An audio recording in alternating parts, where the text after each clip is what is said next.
Dear Lord, thank you so much for blessing us with the beauty of Hillsdale County and your winter wonderland. It's lovely to look at, not so great to drive in or be out in, but it is beautiful.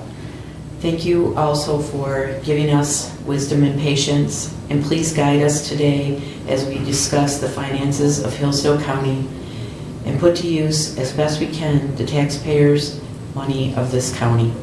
In your name we pray, amen. I pledge allegiance to the flag of the United States of America and to the republic for which it stands, one nation, under God, indivisible, with liberty and justice for all.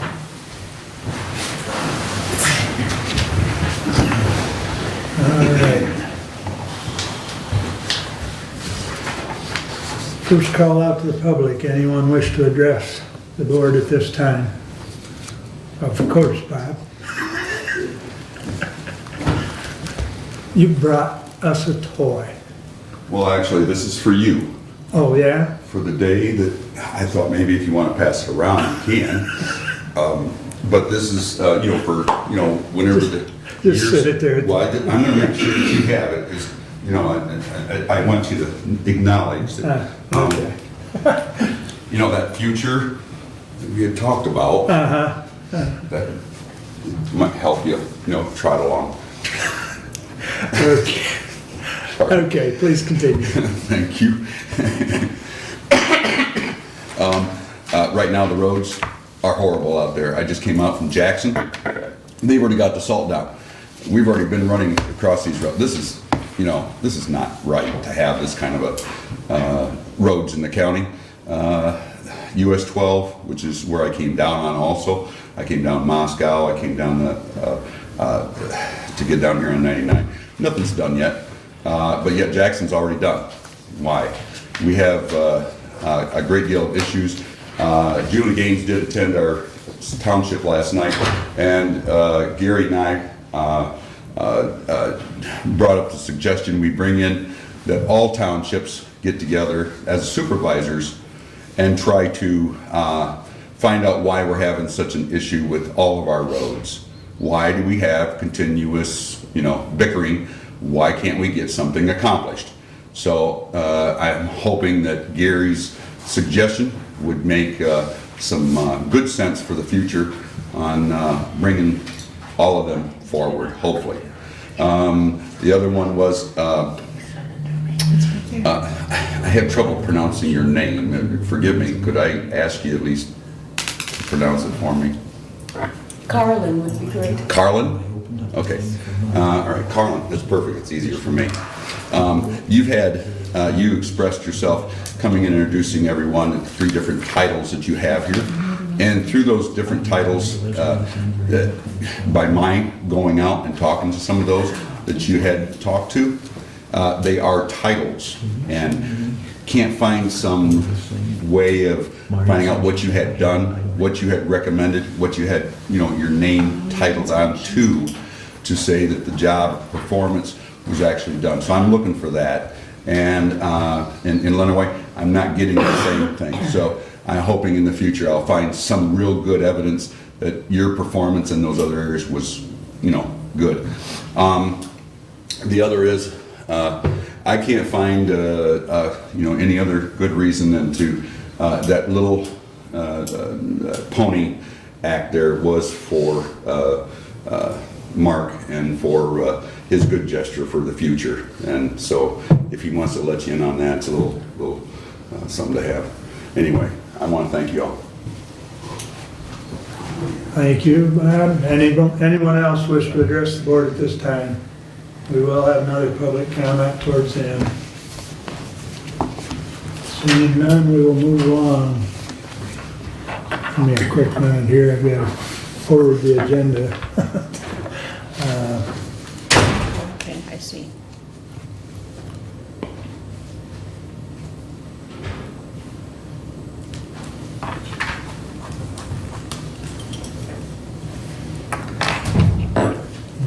Should be there shortly. Okay. Would entertain a motion to approve the consent agenda. So moved. I second that. Any Any corrections or any of them you want? Go back. Well, I can't ask, so, okay, nothing. Okay, all those in favor of the consent agenda signify by saying aye. Aye. Opposed? Okay, correspondence is listed. Any comments on correspondence? What do you want? I don't have any of this stuff. This is the consent agenda, this is the correspondence. I just sent it to you. It should show up. Should? It should. Just look at Bruce. It's easier and faster.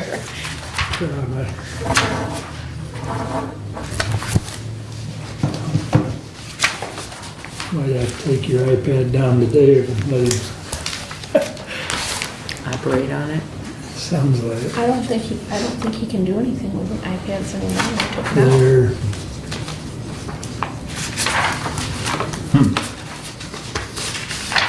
Must be Christmas time, nobody's making up a lot of correspondence. Thank you. Yeah. Nope, no question on correspondence. Okay. And over that, I'd entertain a motion to approve the regular agenda. So moved. I'd like to support Wait it, a but I minute. want to do an amendment. Wait, I was gonna say, I thought we were on correspondence, regular, Oh. you were gonna add your thing. Yes. Okay, go ahead. Are you okay with correspondence? Yeah. Okay, just want to make sure. So I'd like to amend the regular agenda to, under my committee report, to add the ambulance millage distribution for 2020 and the service area contract. I sent that out to you this weekend. And then I move to approve the regular agenda as Support. amended. Okay, support.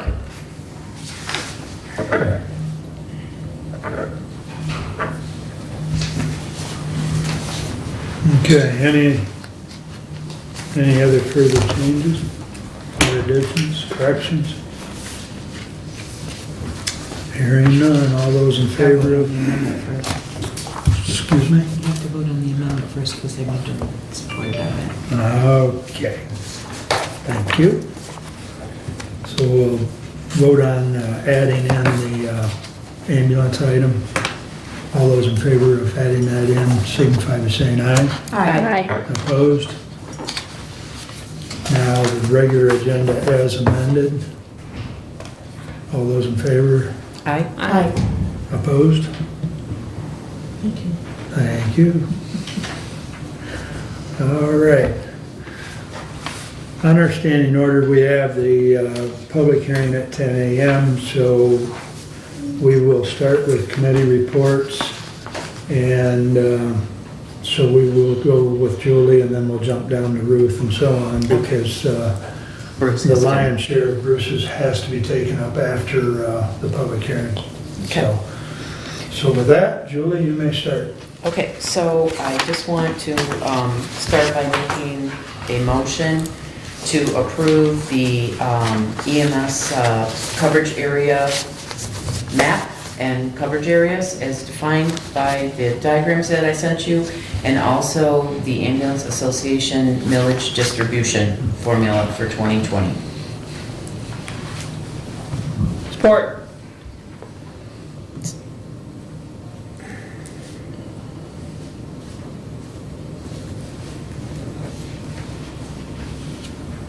Bear with me, I'm trying to get it up here. Do you have that? There's no internet connection up here right now. Does it, we're not on? My internet's working on my phone. It says on here, there's no internet connection. Mine's working too. Mine's Mine said- working. I mean, it says it's working. Mine's working. Shut It it, might be your iPad. Once these Yes. iPads die. shut it completely off, and then start it back Reboot it. up.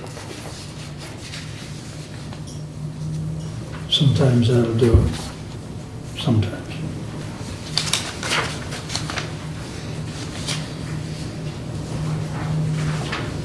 So if the internet's not working, I could share my hotspot with you. You what? the hotspot, the Wi-Fi if you want, if it's not working. I'm in a bad spot. Oh, okay. Turn it off There and are on. there are members here who think I'm in a bad spot.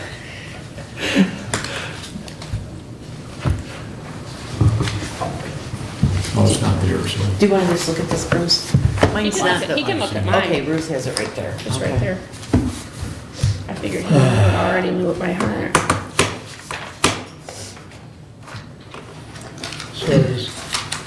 Okay, so I was gonna call you last night and I didn't get to it, so I apologize. However, on the EMS coverage area, you have all the townships listed to include City of Hillsdale, Litchfield, Reading, et cetera, and even down the village of Waldron. What happened to the rest of the villages in the county? Are they not included? Well, they're in the townships. Well, I know for They a fact are. I've got at least two in my district that would take exception to the way this is presented. Maybe So a breakdown of the townships to the villages, I guess that would make it more I think it has, simplified. yeah, I think it has to be, if you're gonna include the three cities and at least one of the villages, all the villages need to be included.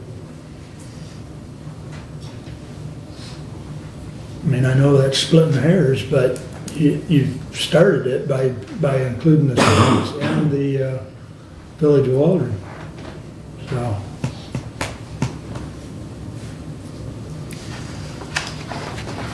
Well, we were just trying to indicate what was uncovered by the map. And I just thought it'd be nice to have it written out, so yeah, I that's. agree. But if you're gonna write it out, it needs to be all complete. Because I know for a fact the village of Montgomery feels like a stepchild. And yes, it's included in the map, but, you know, it's not included in the coverage area as far as with it being all spelled out.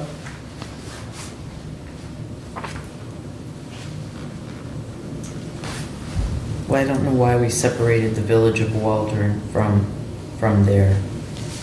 You know, probably because that's where that ambulance sits, but be it as it may. That needs to be changed if you're gonna have So, that would anything be- other than townships listed. That would be under REU, right? Yeah, Village, but you've got Camden Village, you've got Montgomery Village, Allen Village, North Adams is a village, or, so, I mean, you've got to go back through and make sure this is complete. Because we don't want anybody left out. I mean, the one pager looks presentable, but yeah, I think a little breakdown, even under each township, like put it in a bracket, to that way the breakdown would be easier to kind of figure out. That's just my thought.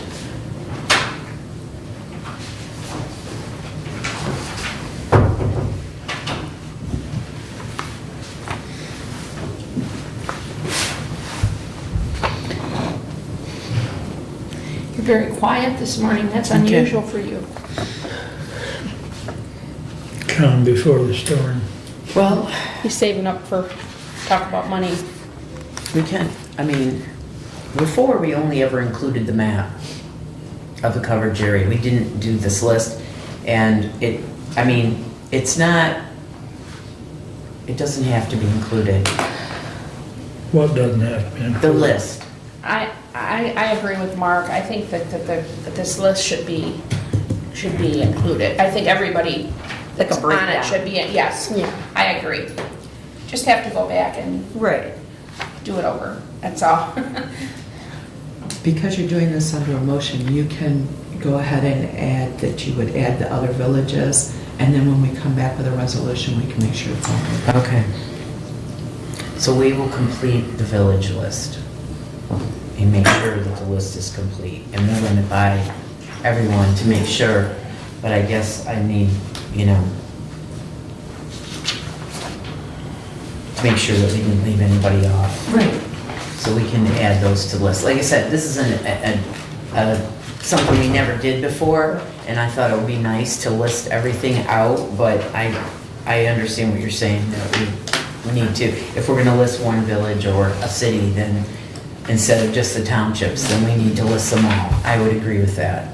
So we can I make that. appreciate that. We 'cause can I make know- that amendment.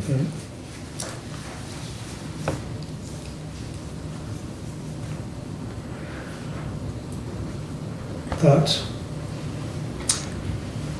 Well, they're completely, what they've presented is a complete change from the way they've been funded in the past. I haven't heard any explanation of why the change, and I think we're entitled to that. I would agree. Completely goes away, again, away from the way it's always been funded in the past.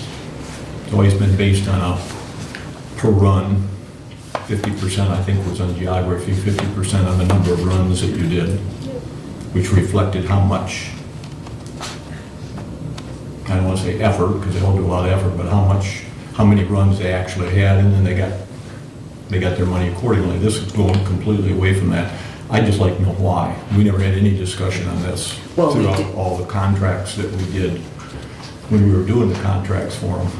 The other question I have, I guess, is have they signed the contracts now that they're finished and got them back to us? Not yet, because we're waiting to approve this, so they can have a completed contract. Okay, well then what I would say in that regard is, I don't think we have as a public body any business allocating money until we know who's going to be involved. If we allocate money out, and one of them ends up deciding that they don't want to, that they're not going to do it this year, then we're going to be right back doing things all over again. And in the past, correct me if I'm wrong, we've always had to sign contracts, and then when they present stuff to us, we know how to allocate it out amongst everybody that signed up. I don't think we should be sending out money until we have signed contracts back and we know who's participating. But, just my opinion. If I may, wasn't there a contract that was already signed last, a couple of weeks back? No. What is it, Bright Township? No.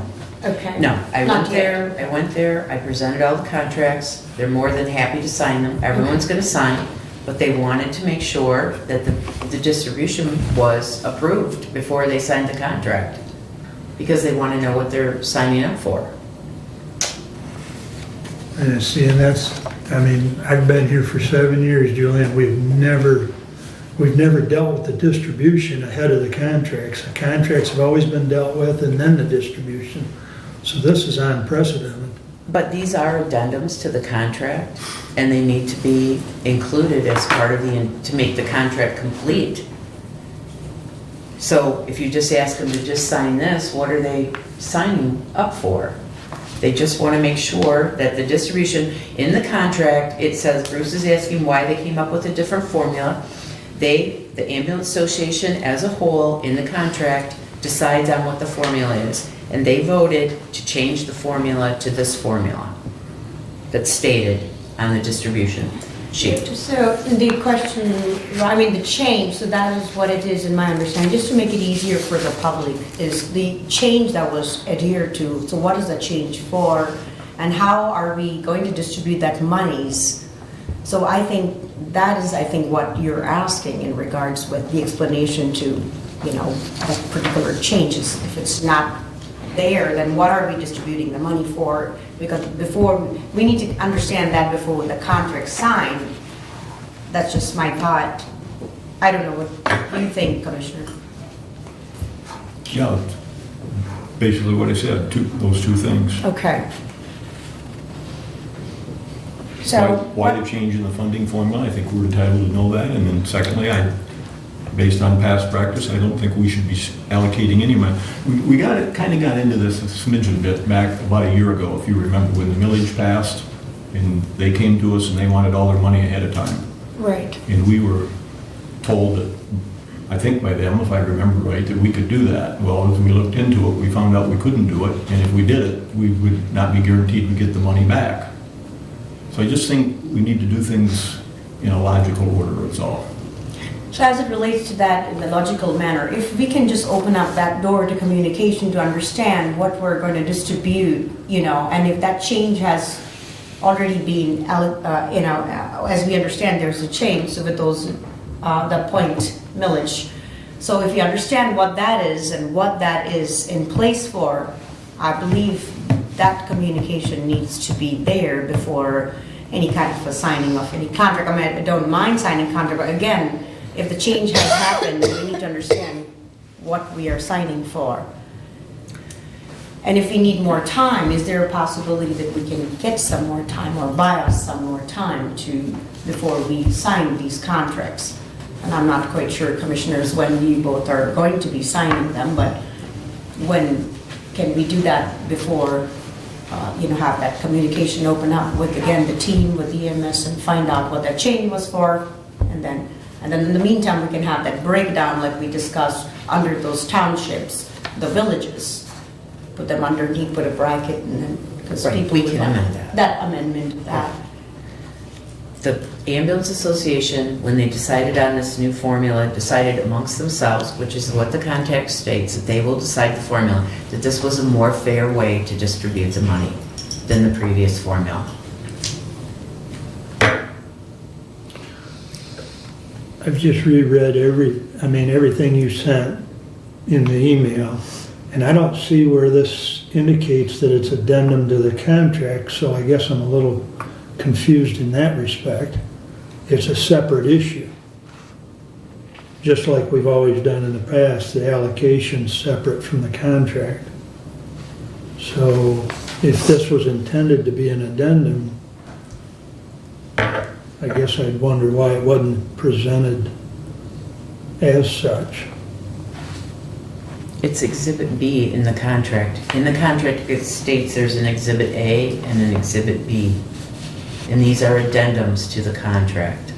They always have been.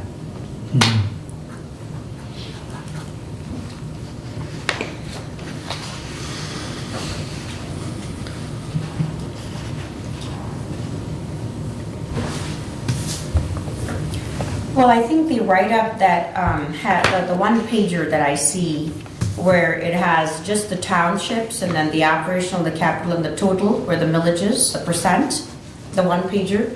As I understand by the letter, I think the only, the new millage distribution formula was approved, but it was approved from them, but again, not explained to us.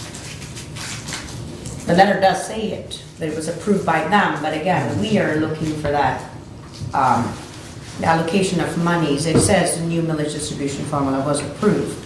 It was dated April 2nd, 2019. And then it goes on to say the new formula will return all tax dollars levied by a taxing unit to the ambulance agency providing ambulance service to the respective taxing unit minus any required withholding. And further tells you little details, but then goes down to say, by unanimous approval, the Hillsdale County Ambulance Association recommends to the Hillsdale County Board of Commissioners the following millage distribution for the 2020. So if the communication has happened in regard with the formula, then if that hasn't happened, that would be my only question. I mean, Yes, it's happened. and Okay, This is what okay. the contract says, this is how it will happen. And that they decide what the formula will be amongst themselves, and they make a recommendation to the Board of Commissioners for us to accept it. It's as simple as that. And they thought this would be a more fair way to do it.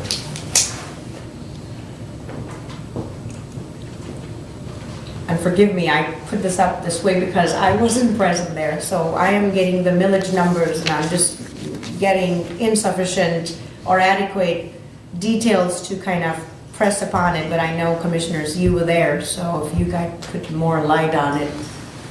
Well, we never discussed this at all. They gave it to us and said this is what they'd like to do, Okay. okay? But they like to do it, and then we have to approve it. That's what we've always done in the past. Bruce, it was And the discussed, you question just weren't for at the me meeting. simply becomes one of, why did they change? What's the rationale behind it? And I think we're entitled to know that. Dave, do you want to? Is it an opportunity for somebody in the audience to? Yes, bring I'm up? gonna And then ask the second president. piece of the puzzle is the contracts need to be signed Okay. prior to us allocating any money. We can't allocate out public money to I anybody understand. Bruce? without knowing what we're going to get. Bruce, So- if when they sign the contracts, if we approve this today and they sign the contracts, we wouldn't allocate any money to nobody, a person that didn't sign the contract. So there's nothing preventing us from approving this today. If they don't sign the contract, then we won't be allocating the funds. But then we've got to come back and we've got to reallocate the money because based on what they've done, somebody doesn't sign it. So we're putting the cart before the horse. No, they all intend to sign the contract as long as the addendums are approved so that they can sign the entire completed contract. That's all they're asking. I don't think it's an unreasonable request. And if they didn't sign the contract, then yes, we might have to do that. But all of them intend to sign it as long as we approve the addendums today, so they can sign a completed contract. Did you want to ask, Dave is the president of the Ambulance Association, as most of you know, and he's more than happy to explain why they decided to change the formula. I have to agree with Commissioner Gaines. She was there present at our meeting following the commissioners' meeting, and it was unanimous that we would sign it, but we are not going to sign this. We felt we couldn't because if the exhibits, we feel the exhibits are part of the contract. And we were not prepared to sign that until we had approval on the numbers here on Exhibit B. Once that was done, we all agreed it was going to be signed. And as it states here, is that on numerous meetings that we had, we came up with a formula. We felt it was more equitable for the ambulance services and so forth, where multiple agencies provide ambulance service to a single taxing unit. These tax dollars are equally divided amongst the agencies providing that service. It was unanimous. There's no, question about it. So based on all of that, based on what was said here, we are prepared to sign given the fact that these exhibits are approved. We're prepared to sign. I will sign right here today, right now, if that's the case. And I know the other agencies are willing to do the same, so. And we have a meeting on Thursday, and I think all the other agencies will sign. The only one is the Wheatland Township, which is covered by Addison, which is Tim Shaw's. Their board has to approve, and they don't meet till the 16th. So that's the only one that wouldn't be able to sign on Thursday. But all the other ones intend to sign on Thursday as long as we have approved the addendums.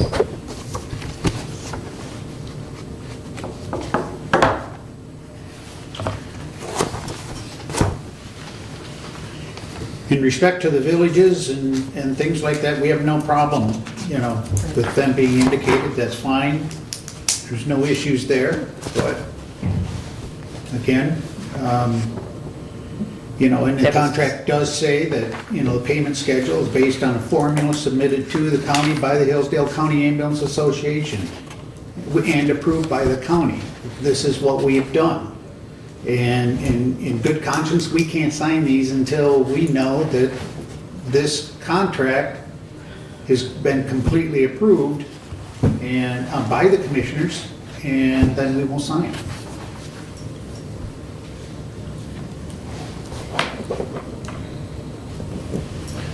We shouldn't be micromanaging the Ambulance Association on this formula. The contract clearly says that they decide the formula and recommend it Ultimately, to us. the Board of Commissioners has the authority to distribute those funds. Right, we have to. Or not approve it. distribute those funds. Right, but we're arguing about the formula and it's, the contract says that they decide the formula. I think what the point is we're talking about approving a formula before the contracts are even signed.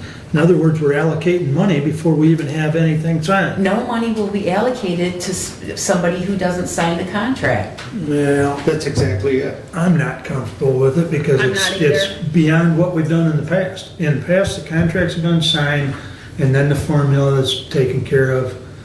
We've even done the formula in January before. since, in the time I've been on this board. But I don't believe the contracts were signed before we approved the formula. I would respectfully disagree that the contracts have always been signed before we've monkeyed with the formula. So, I'm just not comfortable with the way this is being played out. I'm not either. What do you think, Bruce? I've said what I said. Yep. No reason to repeat it. Well, I think the matter of fact is if there is an explanation need to be done, and there could be things involved in it, if there's a new millage, formula being introduced, the problem only that we are, at least I am facing is, number one, I wasn't there for that meeting. Number two, as I understand, if there's a new formula in place, then the allocation of the monies and how we're going to do as to why was a new formula put there in place as to the changes as to why the new millage was even introduced. So that would be my lingering question, because the thing is, when we defer the way we language our contracts and language our statements in front of our public, then public questions us. It's easy to take a contract, sign it, have the formula in place, and then you put it in front of our taxpayers and they vote either way. But for us, we have a responsibility. I think that's what it is. I'm just trying to get to there. If we can find out if we can have those answers before the signing of the contract, then I think it would be fair enough, I think. That's my opinion. Yeah, I'm not debating the formula, and it sounds like Julie and David both said the villages can be added in that list. I'm not debating that. I'm just saying that signing the contracts or allocating the funds is basically what we're talking about doing. No, we're not allocating Yeah, funds. we're approving a just- formula. We're approving a formula to allocate them, but we're not allocating them. We're Yeah. just approving the formula. Once which you is an approve addendum. this, the allocation is secondary, because we don't even have to No, you approve the can't, you allocation. can't get the 'Cause this- allocation if you don't sign the contract. You can't receive the allocation if you Yeah. don't sign the contract. That's the way we've always done it before, isn't it? Yeah, we've always had the I don't contracts think ahead of that's the true. allocation. We have already submitted a formula and then signed the contract. That's how it's We always approved been. the contracts Yes. before we approved the formula. We did approve them separately in the past, Mm-hmm. but the contracts weren't signed until we approved the formula and had everything in place. These are addendums to the contract. They're stated in the contract. You have to have the whole thing approved before you can sign it. You can't say, well, just sign this, and then what if we come to the next meeting and we just go, okay, well, we don't like your formula, so we're just gonna cross this off and change it. Then they're like, no, that's not what we signed up for. We've never done that in the past. I know, but we're being nitpicky. I think it's ridiculous. Another question is, can the commissioners sit with the EMS group and understand what this new millage formula is? We already understand. Okay, okay. I'm sorry, I wasn't there, so I know, I'm and sorry, my apologies. I was, and we already understand it. And the contracts clearly states that the group decides the formula distribution, and as long as it's unanimous to them and they bring it to us, we've always approved it. Because the contract states that they decide the formula. It's part of the contract.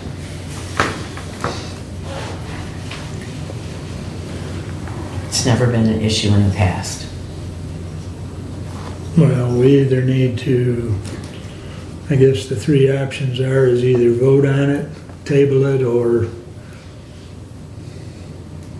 continue discussing it, but we've already burned up considerable time. Yeah. I think we should table it because I agree with what Mark is saying. I'm not comfortable with So you're this. asking them to sign a contract that's not complete, and you think that somebody would do that? I think that we should do it the way that it's been done in the past, or I don't. explain why we're not. Just because you did something one way for always doesn't mean you should continue to do that. These are addendums to the contract, Plus I and they also can't think, sign it without having the addendums approved. I also think that we have to answer to our constituents, and that I agree with what Mark said, that we can't distribute the money until we know what we're doing. This is not how we've done it in the past, and there's not an explanation for why we're doing it differently. So I'm not comfortable with it. There is an explanation. I think we should table it because I don't think we're ready to. Is that a motion? Yes, I'll motion to table it. I second that. Motion to table is non-negotiable or non-debatable, correct? That is correct. Yes. All those in favor signify by saying aye. Aye. Opposed? No. 4-1. We'll take it up at the next meeting. Anything else under your report, Julie? No.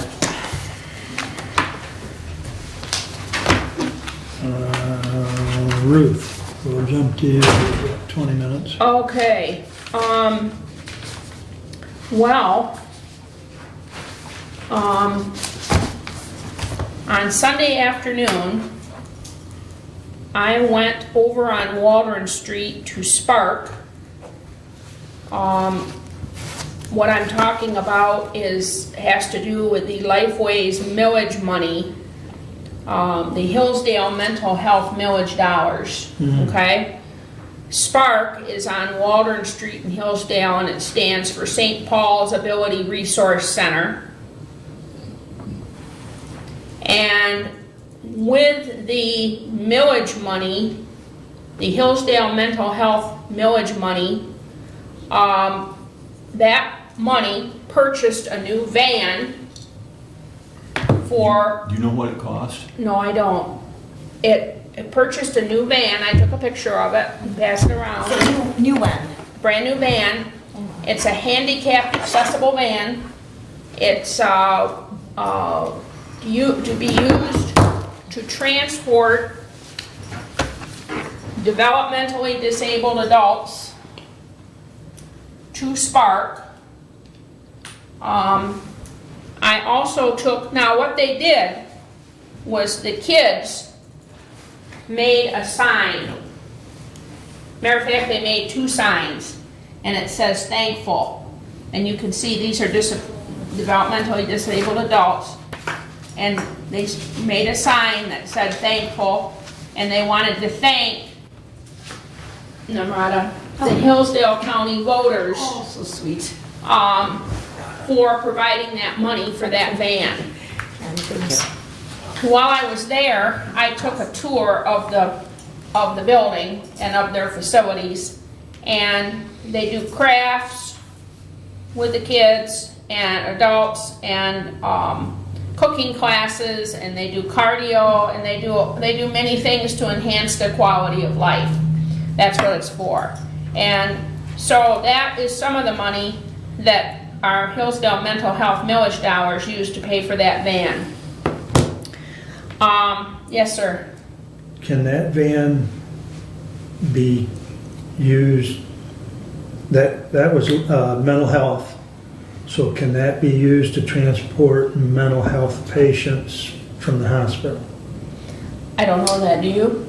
Well, in that regard, with what just happened there, Mary Beth we talked about it at our last meeting, at the executive committee meeting, and she's going to be sitting down with the hospital and discussing what options they have. What happened was we had a mentally ill patient appear at the emergency room, which happens a lot, and they were there quite a while, 20 hours? At least. 24 hours, and then they found a bed for them. It's very difficult in Michigan to find a bed, so they found a bed for them somewhere in the state, and then they had to wait another 10, 12 hours, Yeah, something like that. something like that, for an ambulance to show up to take them there. And so the question that came up was, well, can they be transported in some kind of a vehicle other than an ambulance? So she's going to talk to the hospital about whether or not they'd be able to do anything, Lifeways, working with the hospital directly to, because if you don't if you don't get the bed, once the bed's available, if you Right. don't get the person there quick enough, then they take the bed away from you and will give it to somebody else. And then you're stuck Sure. trying to find Yes. another bed. Absolutely. So, go ahead, I'm sorry. Any other questions about it? Thank you. Okay, so, Yeah, and that Spark thing, I want to add to what Ruth said. These are folks that, for the most part, are taken care of at home by their parents, okay? Mentally challenged and physically challenged people. And this Spark brings them in and gives them a very good social outing, as Ruth explained, and allows these people to involve themselves with other folks and get them out of the house. And it gives the parents, quite frankly, some respite. Gives them a little time to be able to go shopping and do things that they might not be able to do otherwise. So it's really a really good deal. And St. Paul's van is in rough shape, really rough shape. And so that was part of what Mary Beth presented to us when she presented the plan for spending the millage dollars. So, Okay. excuse me, Ruth, I'm no sorry. problem, no problem. Okay, so now, I sent you on your email, Michigan State Extension, District 12 Advisory Council meeting. And there were lengthy notes from this meeting, and I just forwarded them to you on the email. There were 7 pages. And, but what I wanted to point out to you, and what I wanted you to take special note of, is on page, I was gonna highlight it, and then I didn't. The bottom of page 6, under number 8, impacts of tourism in our local communities meeting. Matt has been working with 2 of our MSU Extension educators on impacts of tourism in our local community meetings, which will be on March 24th, 2020 in Tecumseh. There is a lot of concern about what impact on Michigan tourism the governor's line item veto of the Pure Michigan campaign will have. Governor Whitmer line item vetoed Pure Michigan. So that's $37 million, I think, for that campaign. So Matt would like to invite the advisory council, which I'm on the advisory council, the actual time of the meeting to be determined, but it's on March 24th in Tecumseh. Now, Matt would also like to ask you to help him recruit, invite individuals, and encourage people, representatives of our Conference and Visitors Bureau from our District 12 counties to attend. So like our Chamber of Commerce or anything like that. Any of our commissioners or planning commissioners from our cities or counties to be part of the meeting. And then it goes on, and you can read this for yourself, I don't have to read this, but he's talking about a First Impressions tourism program and some other stuff. So I just wanted you to be aware that March 24th, there's going to be a meeting, and maybe you can come to that meeting, or you can help recruit people that would be appropriate for that topic. Now, the other thing I've been doing, and I want to pass these out, I've been trying to recruit people. This is a 2-page app. So 2 pages for you, 2 for her, 2 for Julie. This is the Perennial Park Hillsdale County Senior Services Center Board app. And I want you to take these to your district, it's 2 pages. Yes. Or 2 pages. I want you to take these to your district and try to find, especially men, people that are good in building and grounds. Things come up at the center, we need to be fixed, we need somebody knowledgeable and knows what's going on with that. We need men, we need somebody from the Somerset area. If they fill this app out, and please have them fill it out legibly, there's a lot of writing on the second page. Have them fill it out legibly so she can read it. And take it to Terry Veer at the Senior Center. Now, this doesn't mean when you fill this out that you're going to get on the board. This is just, you may not get on the board when you fill this out. This is for consideration. But we need some support and some help on that board and shore it up a little bit and get more people on it. So I'd like to give you those. for your district. And also, back to these Michigan State Extension District 12 Advisory Committee notes again. There's a note in here from Matt, if you read this, and we've already been talking about this, that this is the same thing. Hillsdale needs representation on this advisory council. So this is another thing that you can ask people in your district. There is a need for representation from Hillsdale on this advisory council. And you can contact Matt Shane if there's anybody in your district that, that wants to do that. So people wanting to get involved, there's a couple of opportunities. And that is about my report, unless there's any questions. A quick comment. Yes. Sorry. Yesterday I was at Pittsburgh Township and I was happy to distribute these already. And I announced it about these perennial park and the services that we'll be requiring. And again, Good. And they were very, really warm welcome, and they actually distributed to everybody. So I Good. made some copies, and if it's okay with you, I'd make some copies for the Somerset Township. That's home for me, which is coming up on Thursday. Is that okay? Yes. Okay. So I plan to do that for the Wheatland Township tonight, weather permitting, if I go. Is that all right? Yes. Okay. We meet on the fourth Thursday of the month at 5 o'clock. Okay. At the senior center. Got it. And we meet at 5 o'clock to accommodate, there's a doctor on our board who works during the day, so if there's people who work, maybe they can come at 5 o'clock. Sure. That is really all my report unless there's any questions. I've been doing Lifeways work, I've been doing suicide prevention work. On Tuesday, I went to Eastern, which is my alma mater where I graduated from, and there was a Michigan Safer Campuses Conference at Eastern on Tuesday, and I was there all day for that. Governor Whitmer was there. There's a new number to text. There's a press release that's coming out on that to text for sexual assault. This was started by Sue Snyder. When Governor Snyder was the governor, his wife Sue started this. And there's a Michigan Safer Campuses Conference every single year in Michigan, and this year is the first year that it's been at Eastern. And now we have Governor Whitmer, and she's backing it because she was there on Tuesday and she talked about it. So, but there is a press release, and I'll send it out to everybody. There's a new text number for kids on campuses when they are sexually assaulted. So it was really good. It was very good, worth talking about going to. So anyway, unless I know you're getting ready for it's almost 10 o'clock. Unless there's any questions, that's my report. We got 8 minutes. Okay. Any questions for Ruth?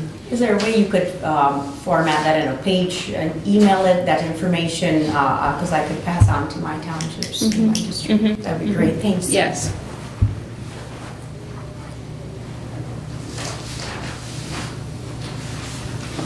Wow. Commissioner Carlin, Wow, giving me you've really got little 8 time. minutes. Okay, I'm going to raise. Whatever we don't get done, we'll Okay. pick up after. Okay, sure. Yeah. All right, I'm going to race through it. So Office of the Medical Examiner met with all the medical examiners, the MEIs, and on December 5th, 2019, I was a part of that, 8:30 in the morning. And somebody decided to ditch me, so couldn't take him. Any which ways, I was a part of the committee. I attended representing Hillsdale County as the commissioner assigned with the judicial duties. And so a couple of updates on the miscellaneous business. January of this year happened to be for them a budget year for the medical examiner office. And with that, they have given us some numbers, and I've brought, the reports came in late, and I'll be turning in to Judy to make copies later as it relates to the annual reports for the year 2018 and 19. There were 367 deaths in Hillsdale County, about 118 of these deaths, which were in most age groups occurring in various locations in virtually all townships under a variety of circumstances. 45 of the deaths occurred in persons over the age of 70. 53 of the investigations included autopsy with additional studies, lab studies were conducted. Unnatural deaths involving injury included 22 accidents, 8 suicides and 3 homicides. So there were 8 drug-related deaths, but no infant deaths. So in comparison, 2018, they had 53 autopsy, which was conducted in Hillsdale County, and 2019, 41 autopsy were conducted in the county. The Hillsdale County annual report came in late, like I mentioned, so I will be turning in with the numbers with the model reflecting both national and statewide trend towards a more organized and professionally prepared workforce with the capacity for trained and ready response for the county on a demand. What will be covered on that, and I also requested Sarah Palmer, the office manager, to send me the report via email so it could be drafted to all the other commissioners as well, will come on a structural sheet so that you can get a right update. A team of investigators, all with paramedical backgrounds and experience, led by a forensic pathologist and coordinated by a central office with organized communications and computerized case records, constitutes the new medical examiner's office. And to achieve the earliest desired and most economic effect, the county elected to share some human and physical resources recently instituted to the neighboring county, which is Lenawee County. And all that will be put in the sheets that I'll be sending in, which came in late. The Office of the Medical Examiner, it was really amazing because for me it was the first time that I attended, and I found it very educating, and because of the fact that realizing that I've worked in the past as a speech-language pathologist, so how much of pathologist work that goes into investigation was just tremendous, and I found it so exciting. As you see, I'm already full of energy. Dr. Bader already has talked to me about getting into some of the important work zone, which I shared with Mr. Chairman. So it's a couple of things they've mentioned. The Hillsdale County Medical Examiner upholds these laws and accepts these responsibilities with full commitment to a consistent high quality, and every reported death is investigated thoroughly, frequently with the cooperation, of course, with the law enforcement agencies and healthcare personnel all spread out in Hillsdale County. Further on, we discussed in the meeting a little bit about concerns for the living, which is reflected on regular reviews of childhood deaths with concerned and involved state and county agencies, as well as the office support for tissue and organ donations through the Gift of Life program. So that was something new, educating for me as I went through with that. Fresh new update, which probably you knew a little bit, was ongoing conversations about the morgue update. If I'm not quite sure if this was something that came to the Board of Commissioners before. The Medical Examiner's Office has successfully made an agreement with the Jackson County to share space within the Jackson County. So Bixby ProMedica, who had the prior contract with the counties, the Hillsdale County, Lenawee County, so the morgue used to be with Bixby. So Bixby is going to build their own infrastructure. This will not be included. So we have separated, we've parted now ways with them, and all the transfers will be successfully transitioned by August 1st, 2020 to Jackson County. And at Elm Road, Jackson, the good part of all of this, which I went over and over again with the numbers that I, because with the way the budget is lined up, Hillsdale County will not have to endure any kind of extra cost as it relates to that particular transition. For the matter of fact, that all of those things are covered. The Lenawee County have contracted departments as it relates to, like these contracted transportation agreement or contracted departments that do carry patients. Once they say, okay, this is JD as in judiciary decline, which means you have to have a medical examiner involved, and so the autopsy reports as it relates to the patients from wherever they're coming. If it's happened in Hillsdale County, the funeral homes, they have contracts with this department, with the medical examiner. And as it relates to the Lenawee County, they have contracted divisions or contracted departments for transportation for the bodies that will be taken from the vicinity. However, the medical examiner office, which is in Springbrook Avenue in Adrian, that will remain where it is. So that's not moving. Only thing is moving is the morgue update. The other good part of everything is that we will not be enduring or not to exceed any cost to provide the autopsies. So the cost remains the same, anything additional. So that was reiterated, and I went on back asking for that as it relates to the information. So that concludes the autopsy report and the morgue update. So the next I wanted to quickly give you an update was It's 10 o'clock. already 10 o'clock. Commissioner, Okay. with Yes. with all these changes, Yes. have you talked with the funeral homes about, because we have a separate contract with them to deliver the bodies, as you Yes. said. Have you talked with the funeral homes about whether or not they can still deliver the bodies up to Jackson as opposed to Adrian for the same price? For the Adrian, there will be no morgue. As it relates to Bixby, used to allow us to utilize their morgue department. Yeah, but he's talking about the But if a funeral body, homes. if Like, for example. Hampton Funeral Home picks Yeah. up a body, Uh-huh. right now, they're transporting it, if there's to be an autopsy, Right. they're transporting it to Adrian. Right. Okay, if I understood you correctly, when they pick up that body, now they're gonna be taking it up to Jackson? Taking it to Jackson. Okay, so That's my correct. question is, can the ambulance service, for the same price that we're talking right now, transport the body to Jackson that they were taking to Adrian? Have there been any discussion with the ambulance services to make them aware of? Not the ambulance, the Funeral. The Not funeral home, I'm funeral sorry, home. the funeral home. I'm sorry, No, the that's funeral okay, home. yeah, that's right, and that is what I reiterated the question, because there will be many other issues as it relates, because they were just used to having, the contracts for the funeral homes was, they would have the body straight away go to Adrian, which is Bixby ProMedica, and now the changes to the county, Jackson County. The other question was if they would ask for a different millage or anything, different mile, as it relates to the miles. But as far as I understand, Dr. Bader reiterated that there won't be any other additional costs because of the contracts that they have with these funeral homes. And Lenawee County already has contracts with, I think, transportation, which I'm not sure which company does it. Yeah, we're gonna have to revisit that though, because At least make them aware.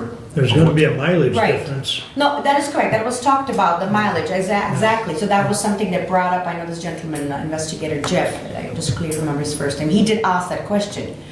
But the same question relates to the contracted departments as Yeah. well, because they might want to say, hey, the miles are, Yeah, we're gonna have to. That's right. Yeah, we're gonna I'll have to come get to you to it. afterwards. Yeah, well, you and I will talk about Sure. getting a meeting with the funeral homes. Absolutely, thank you.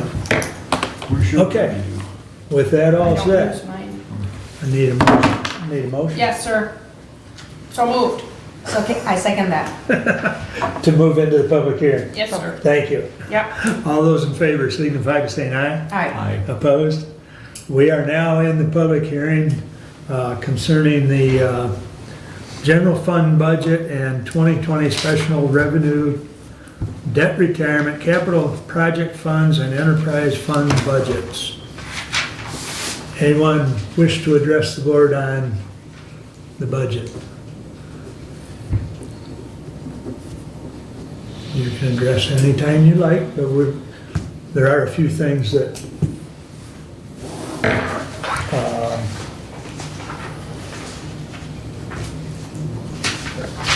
find my notes here. I got some, yeah, just about there.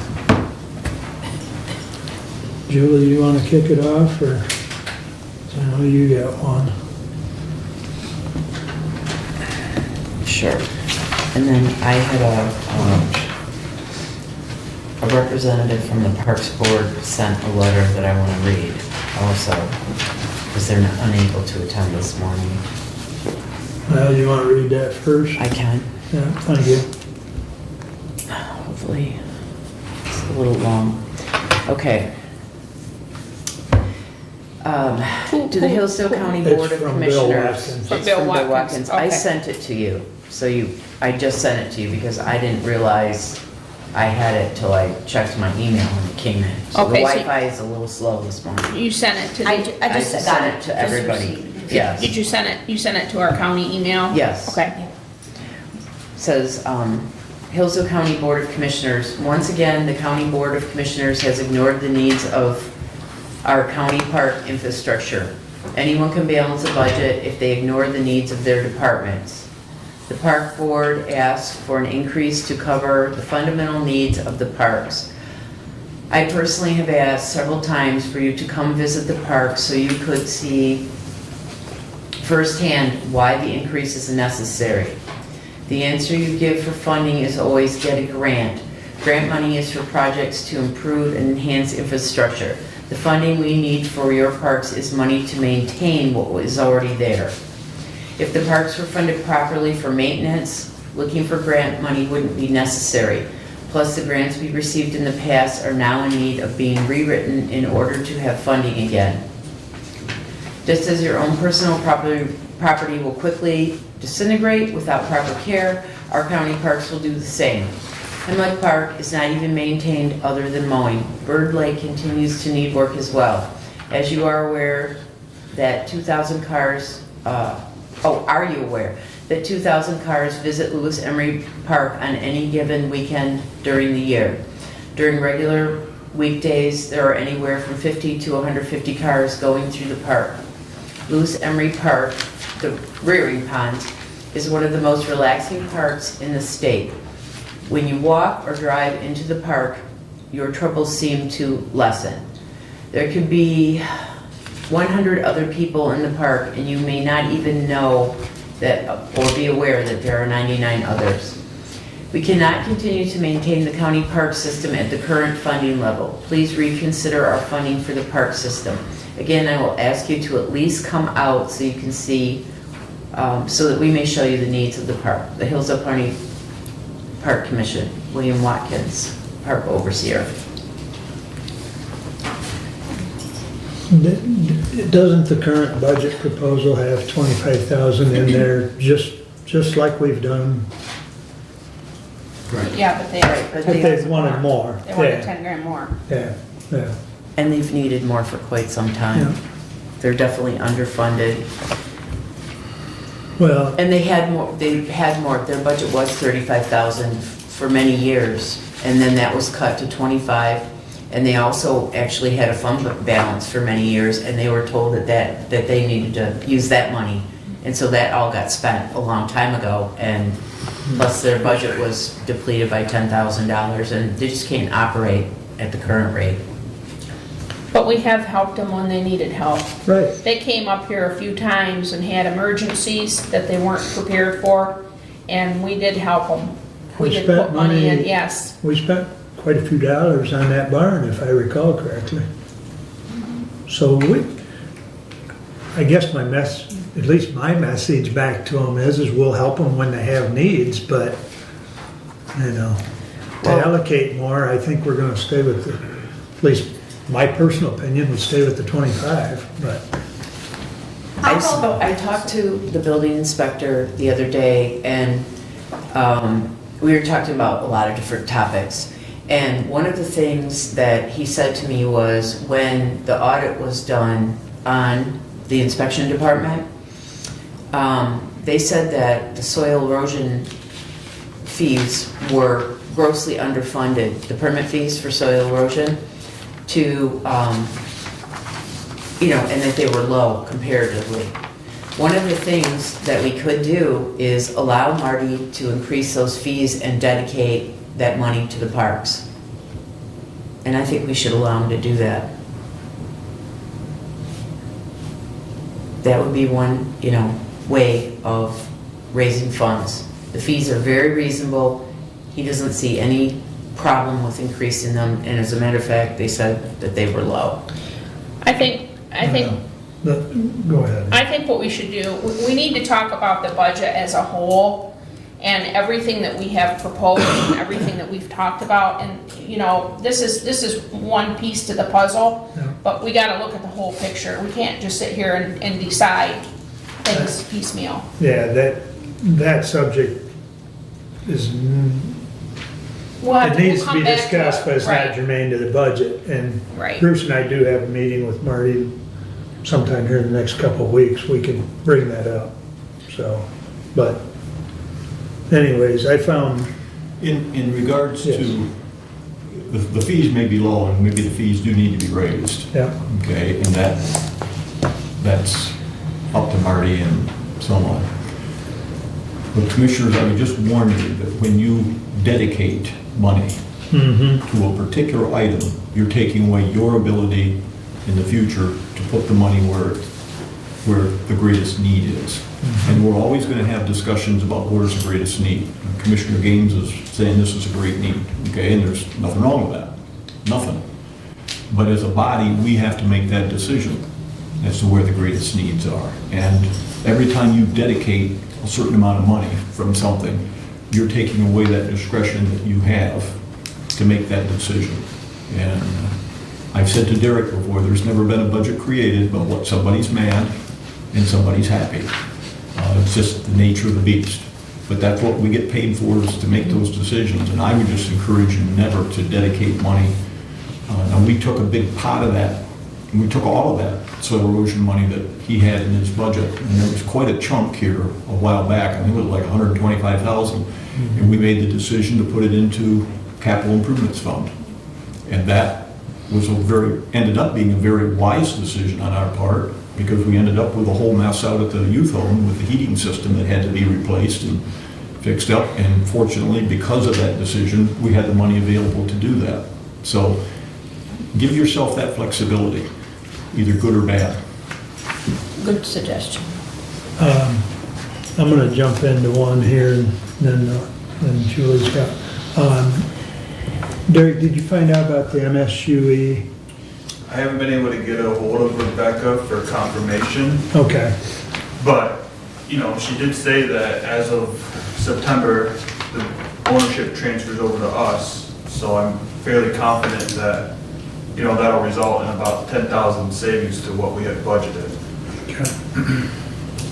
So, this was part of a discussion I had with Derek yesterday. There should be a savings there. So what I would propose is that we lower the budget or the expenditure for MSUE by 10,000. MSU extension, Yes. So we because the lower, ownership of the building is coming back to us. right. Yes.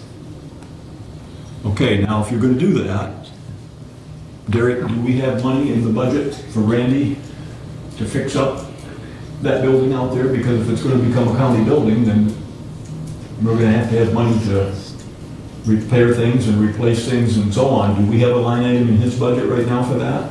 We have a health department maintenance line item. Health department? Yeah. Okay. So also I'd like to reduce veteran burial by 2,000. Do what? Reduce veteran burial by 2,000. Reduce it further? 2,000. Well, it's at 12 right now. Reduce it to 10, because it looks like we're gonna spend just around 8 this year. So 10 would actually be an increase from this year, because I've got a place for that other 2. Okay, well, we used to be at 10. And then we had a couple years where it shot up and it was up in the neighborhood of 15. Right, right. So, I had a discussion with Renee. A lot of the World War II vets are gone, unfortunately, but that's where our spike was, is during a time frame where we were losing a high percentage of those. We've only got a couple, 2 or 3, I think, at the most left in the county. so that ownership of the building coming back to us, you want to reduce by 10,000, Yes, the expenses. yes. We'll have further discussion on that building because, and I'll bring that up at a later time, but I may even, if we have time today, may even bring it up because Becky's talked to me on that as well. So with those 2 changes, as far as reductions, then I'd like to increase, and let me throw this in first. This is all neutral moves. It's not gonna change the final budget. Because by doing these, I can do what I'm proposing by increasing budget for the planning commission to 90, or increasing it 9,250. And I'll increase district court by 2,750.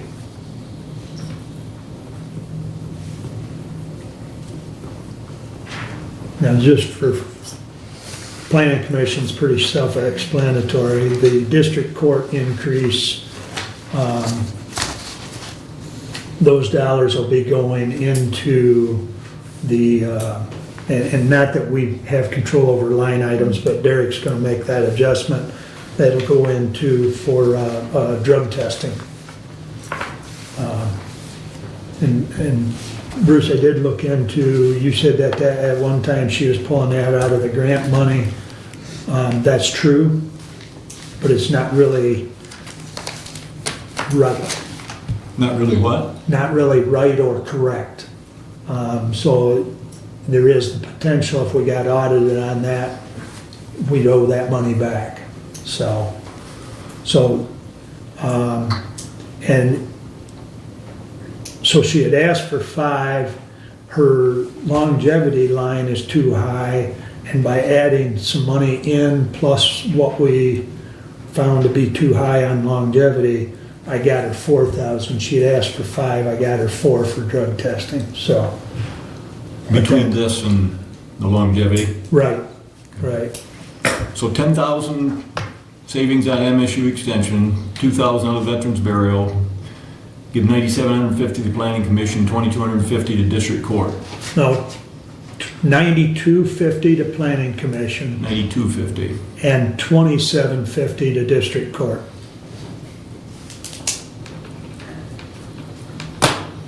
I think. I was gonna make a motion to do away with the planning commission. Don't need it. We can't do that until, we already talked about that. We can't do that until it sunsets. Yeah. Once it sunsets, did you look up the date of when it sunsets? I believe it's after You have a copy of the ordinance, it's I in the don't. ordinance. the ordinance. The ordinance, when I was on the planning commission, the commissioners passed it, we did an ordinance and it You sunsets. mean a resolution? No, an ordinance, it sunsets in so many years. Well, why don't you find that? As in a term limit? It's in the planning commission big white binder. Ordinance Okay. binder must be. Ordinance, yeah. All right, why don't you find that and update us on that at the next meeting, please? So, Okay. but, did you have something, Sheriff? Please. Okay.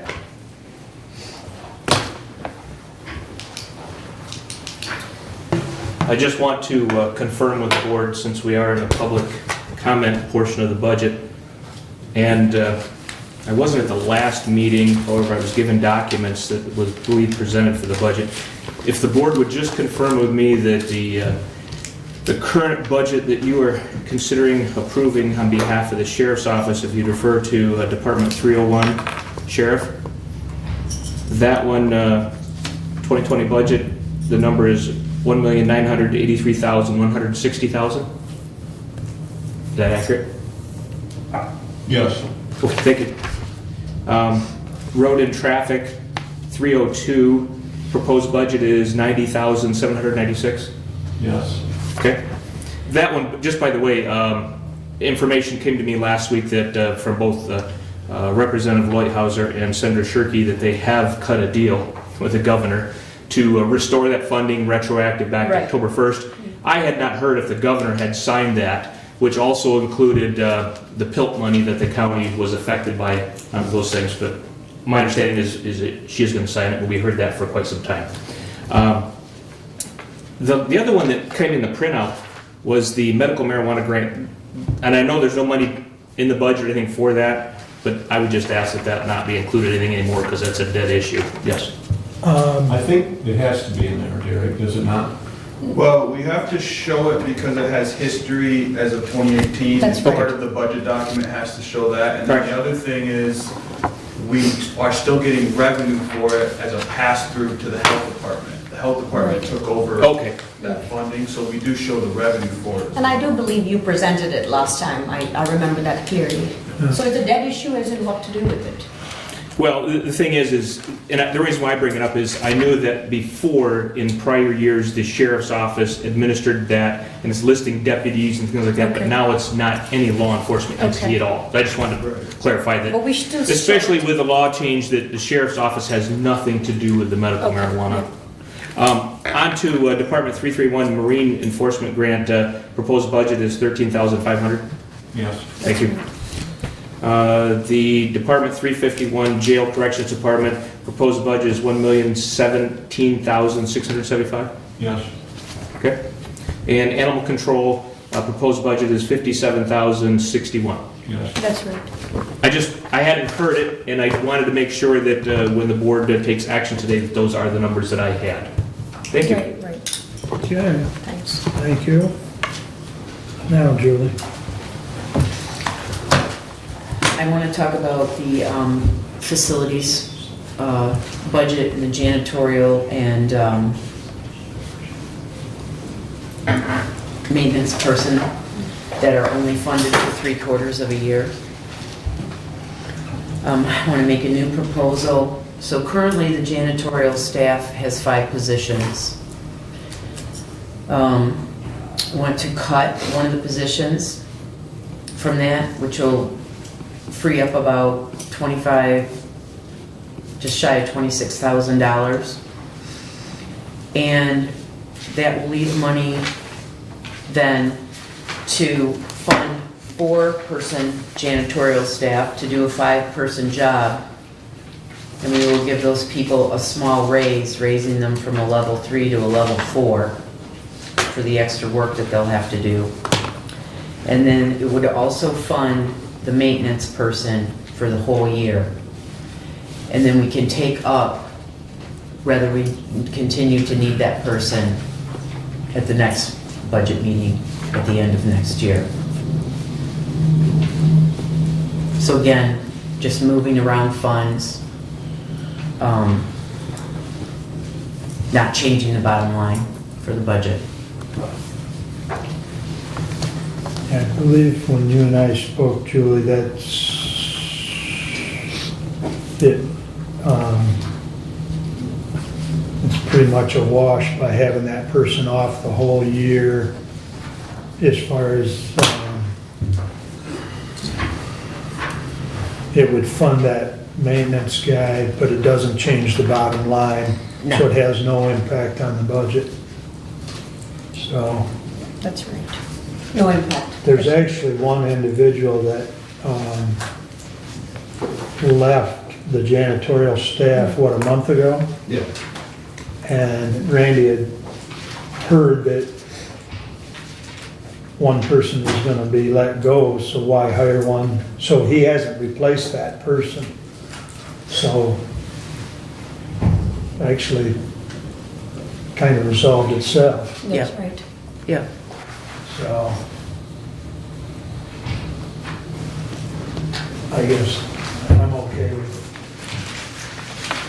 As long as it doesn't impact the budget. Well, That's- explain to me how we can arbitrarily raise the salaries of union people and Change the level.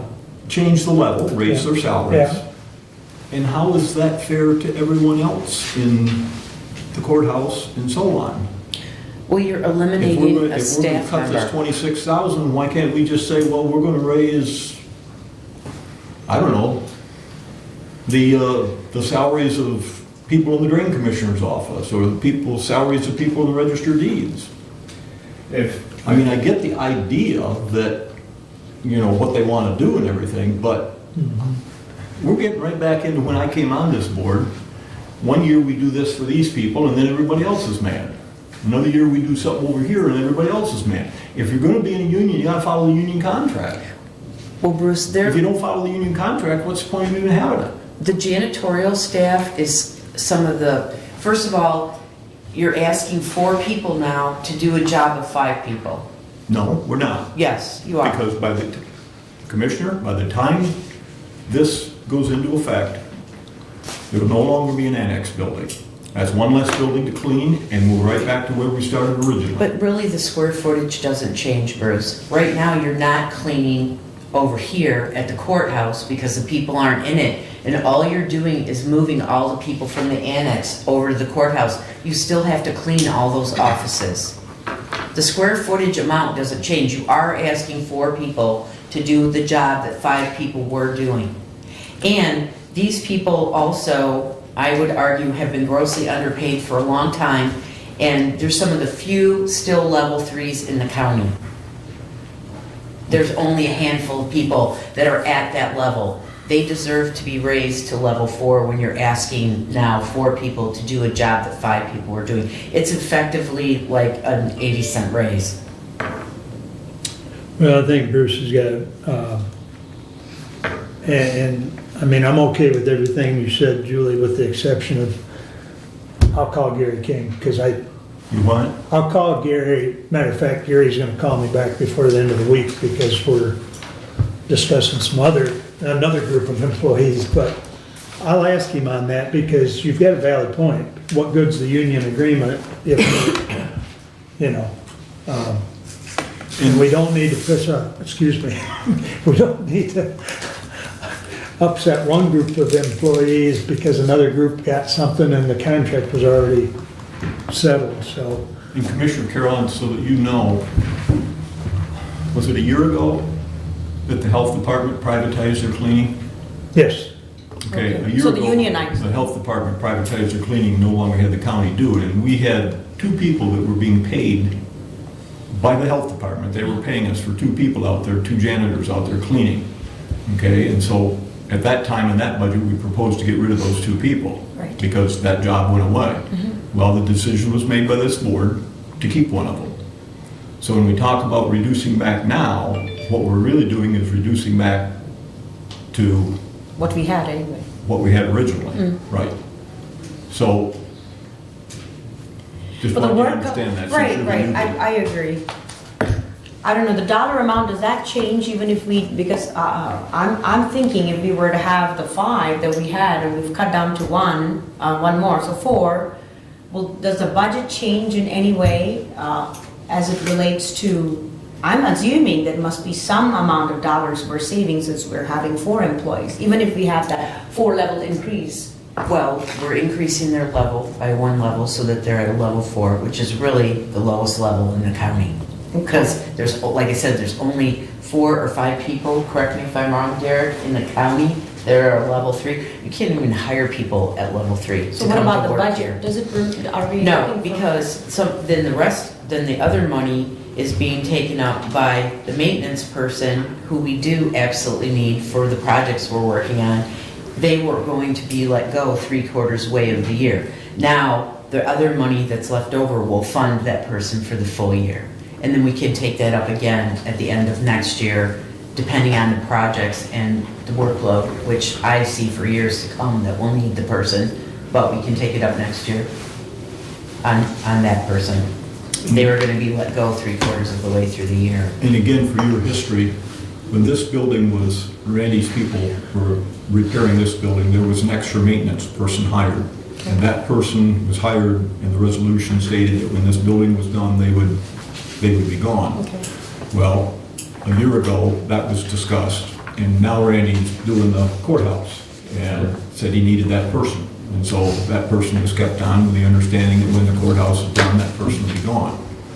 And so we get 3/4 of the way through the year, the annex should be done. That's the assumption in the budget, Yeah. that that'll be done. And so that maintenance person would be let go at that time. If we keep them on, which again, that's a decision of this board, then we're gonna have an extra maintenance person compared to what we had when all of this construction in the county started. But there's other major projects that are coming up that we'll have to do because we didn't do any capital projects for a long time. And talk about capital improvement, I really, it's funny, ironic that you also brought this up today, because I would like to see that maintenance work that's being done in this building, and of course all this, the other, on the electricals and, getting the codes upgraded and stuff of the other building. Not that I wanted to bring it up now, but I seen the need of the maintenance, and I would like to see some maintenance work done at the jail, because otherwise you're going to keep on getting requests for having a new jail and have a dry structure, and then you're going to have new funding that you would ask for the jail, when you can't afford that, but you can have in maintenance, go there and get some things repaired. It's probably gonna be our next major I mean, that's project. just my thought, I didn't wanna bring it up now, sorry, but, talk about maintenance, But there's let that go, plenty- I wanna hold on to the maintenance so that some work can get done to the jail as well. Yep. Sorry, it just came up just now, I thought, and otherwise, we're going to have a demand, okay, let's have a new jail, let's have a new building. We can't afford that, and like rightly you said last time, the bigger the jail is going to fill up fast and sooner than anticipated. What is broken, fix it now. That's just my thought, but again, like you rightly said, what the commissioners will decide, all of us together. I'll check on that level change, so that's, I don't think Well- that's gonna impact the budget. If we leave the budget the way it is, and you check with the union Yeah. guy, and he comes back and says everything's hunky-dory, Yeah, and so on and so forth, you can amend it after the fact. If we change it now, and then the union guy says, no way, Jose, not without everybody else getting raises, then we got the position gone, the money sitting there, it can't be used for the position. So leave it as is for right now, and then if he okays it, then we can amend it. But I mean, again, we're not talking about raising everybody's levels at the moment, number one. Number two, we're not talking about let's give everybody a raise. This is just a minor department. We've lost one personnel who's doing the cleaning. So as I understand by the reports, there are 4. We're not increasing our budget, we're staying within our budget. But we're just talking, right now, we're just talking about the level 3 to the level 4. That's what you're calling Gary about. That's what we're talking about All right right. now, not everything else you're saying. Okay, Can we do this without raising their levels? well, we could, but I don't think that's fair. Okay. I don't think it's fair to ask 4 people to do the job of 5 people, and they're at a lower level than anyone else in the county. Does the level Which really the matter? level needs to be eliminated, basically, I is think what the truth of the eliminated, because matter. here's a And fight that's for why levels. we're saying to move them. There's 2 reasons. They're at the lowest level in the county, which only a very few people are on, and it's mostly them. And that level just needs to be eliminated. We can, can't- This feels like the same discussion that we had before about the maintenance people, because it is less square footage when we eliminated the health department. It is less square footage. This is the same discussion we had once before. We're just repeating it. You're trying to put it back. No, I'm not. go ahead, Randy. The square footage that we were dealing with is, first of all, is the DHS and Lifeways, which are paying for 8-hour positions. We were kind of shortchanging them at the time. So by not eliminating that person at the time, we're doing our full requirement that we need to do there. So that takes 2 custodians. That leaves 3 custodians, or excuse me, leaves 2 custodians left to do the remainder of the county buildings. You're talking FOC, you're talking annex, you're talking courthouse, you're talking this building right here. I don't see how you can possibly cut any further on that particular position. Also, there's only 4 people on a level 3, excuse me, 5. There's my 4 custodians right now, and I believe the part-time kitchen help at the jail is on a level 3. These are the only people in the county that are on level 3s. So they are at the bottom, very bottom. The other situation is with the maintenance person. When you stop and you think about the amount of buildings that we cover, 17 in all, we're not overstaffed by any stretch of imagination. Even if we weren't doing projects right now, we'd be possibly catching up on the things that we've been letting slide while we're doing these projects. The assumption is everything's getting done, and these projects too. That's not the truth. The truth is we're doing these projects and letting other things slide in order to do them. So that's kind of the update on the situation. Leanne, we're in the public hearing. I assume you're here to make a comment? Yes, I am. I ran, by the way. I'm here more or less for Randy. I didn't get all of his report, so I don't know what he has said. But you're getting rid of two of my union people. Oh, so And not I- one? Not just one. Okay. You're getting rid of two. You're trying to get rid of a custodial person and a maintenance man. Okay. The custodial with our, you say there's not enough people. Last week we had an issue. There was 4 people. One had an emergency. The mom-in-law took her to the hospital. So that left 2 people to cover all of our buildings. That's not good. They're overworked. I agree with Randy, they should be moved up to a level 4. But Can I we do don't. it, Leanne? Sure, Okay. yeah.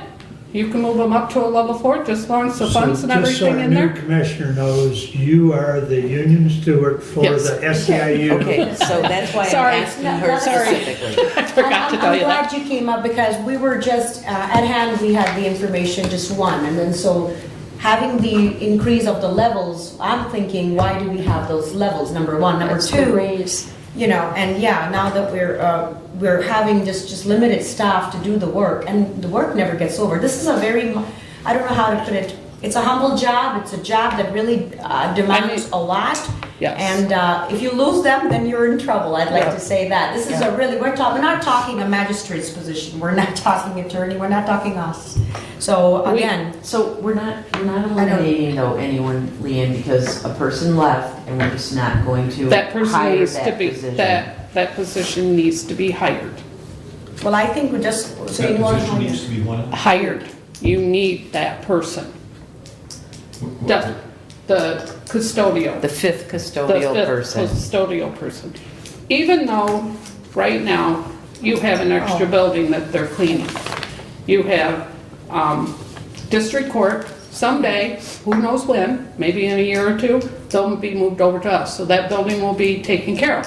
But they still have the same amount of offices that they have to clean. They're not just, oh, well, we're eliminating this We're office. not eliminating so departments. We're not eliminating a building, we're adding, just because they're over in the courthouse, they still have to clean. They're not, it's not being eliminated.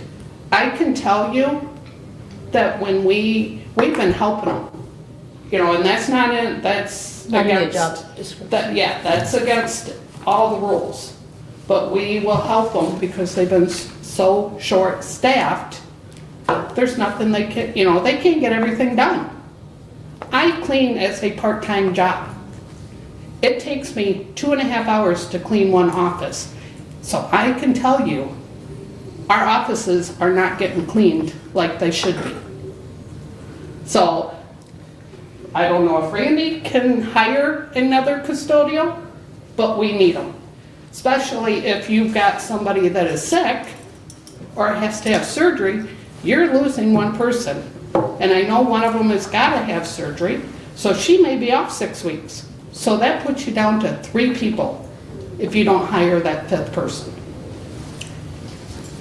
Well, as I understand, we were down to 4. So am I understanding this correctly? So now that we have only 4, but we still need that extra, so we need 5, and that's not Correct. how I understood earlier.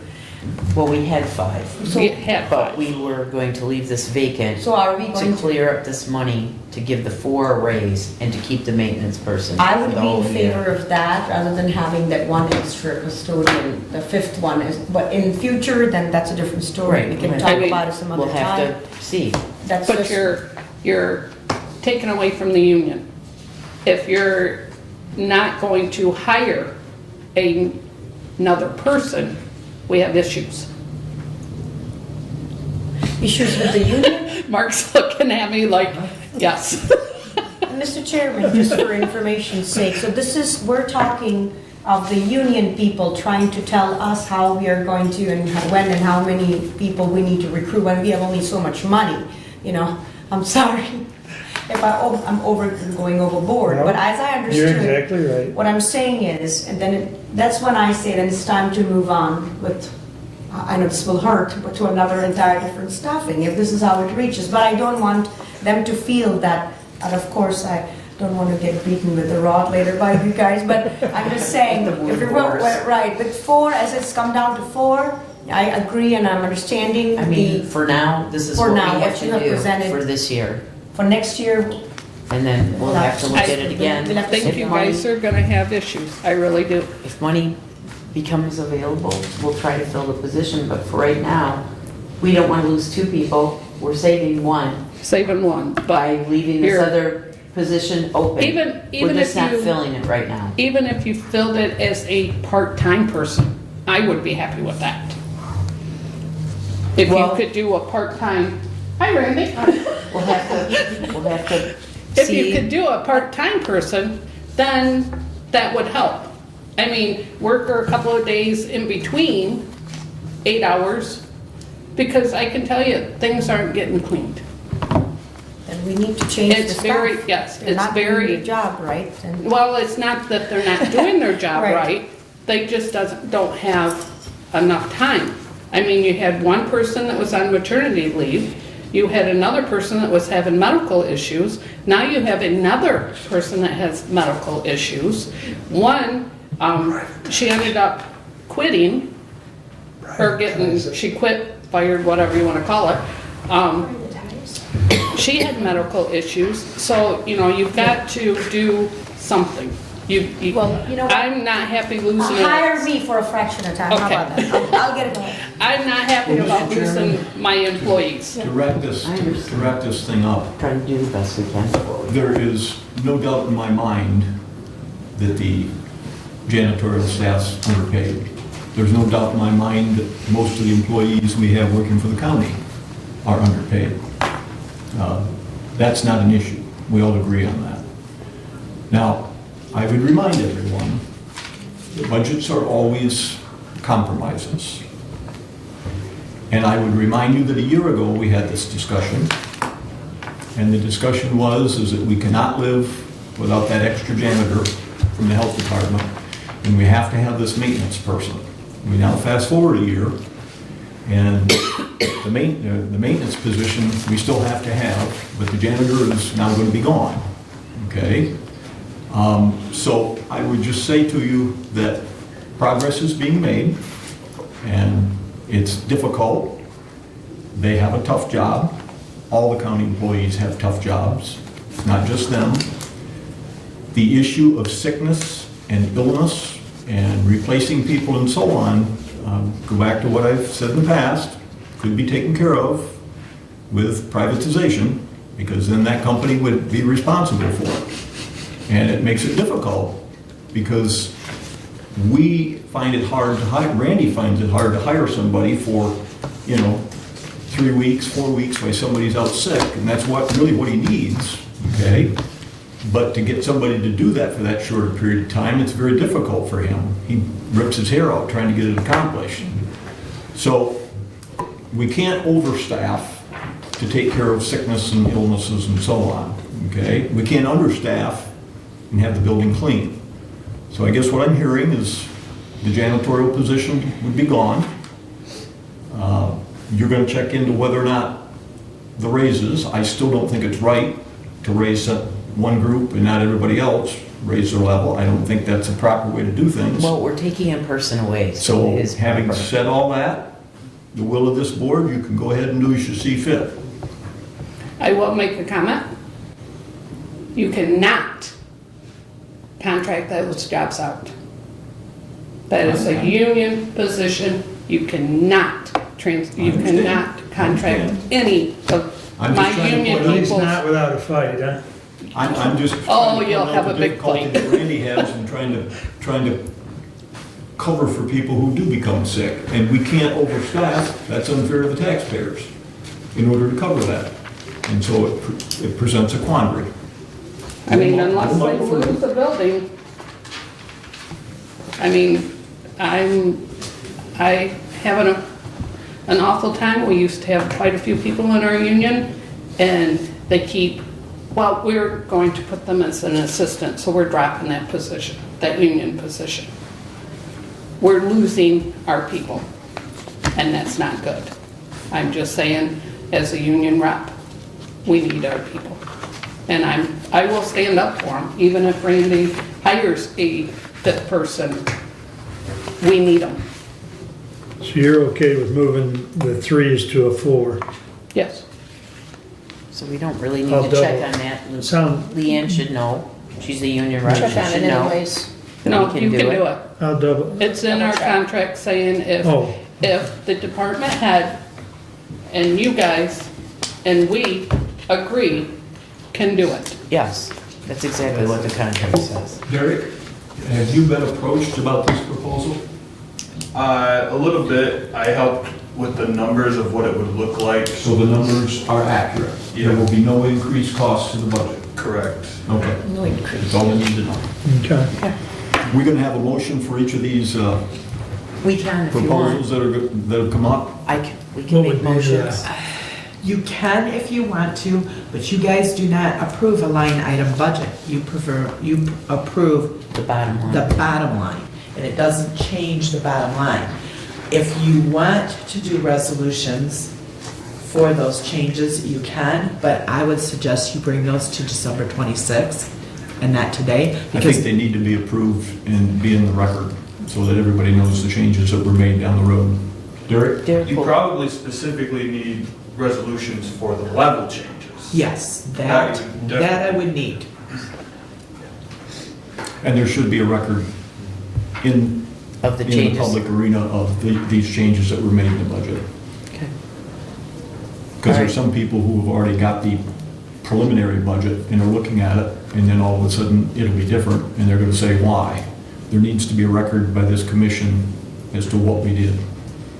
Probably not a bad idea, if nothing else, just for transparency.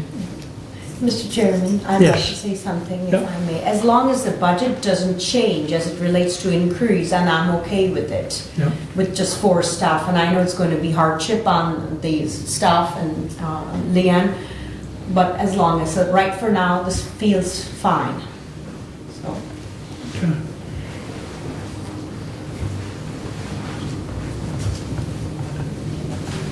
Leanne, you said that it's in the contract. I guess I'd have to pull that back out. Yeah. Because I don't recall that line, but it does give the department head the ability to change a level. Yes. As long as we agree and the union agrees. Yes. It has to, Okay. it's a three-way street. Okay, okay.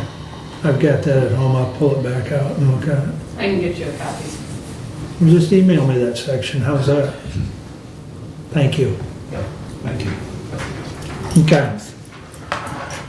All right. I think we beat that one up enough. Next. Anything else?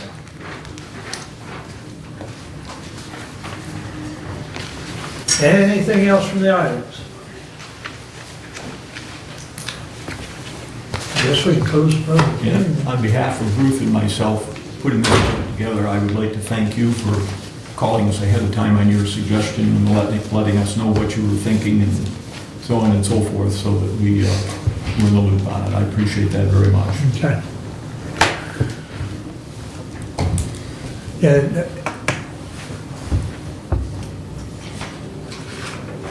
the whole longevity thing is, it's, you know, when I talked, it's a process.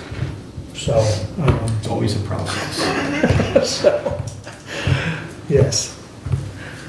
Okay. Anything else? Does this need to be referenced at all right now? No, Okay, that's I just a point just- of information I'm gonna bring up later. Okay, Okay. all right, I just We'll wanted to make sure. Touch on that later then. Well, I need a motion to close the public hearing. So move. Support. Moved in support on the left side of the table. All those in favor signify by saying aye. I, Aye. Opposed? All right, we are back in regular session and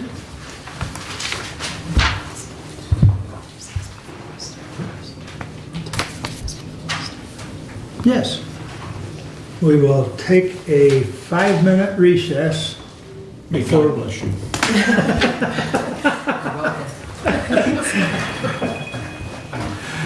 You may not Hi, be this God, is but Julie. Yes. So, So all signed up for the pinstripe bowl?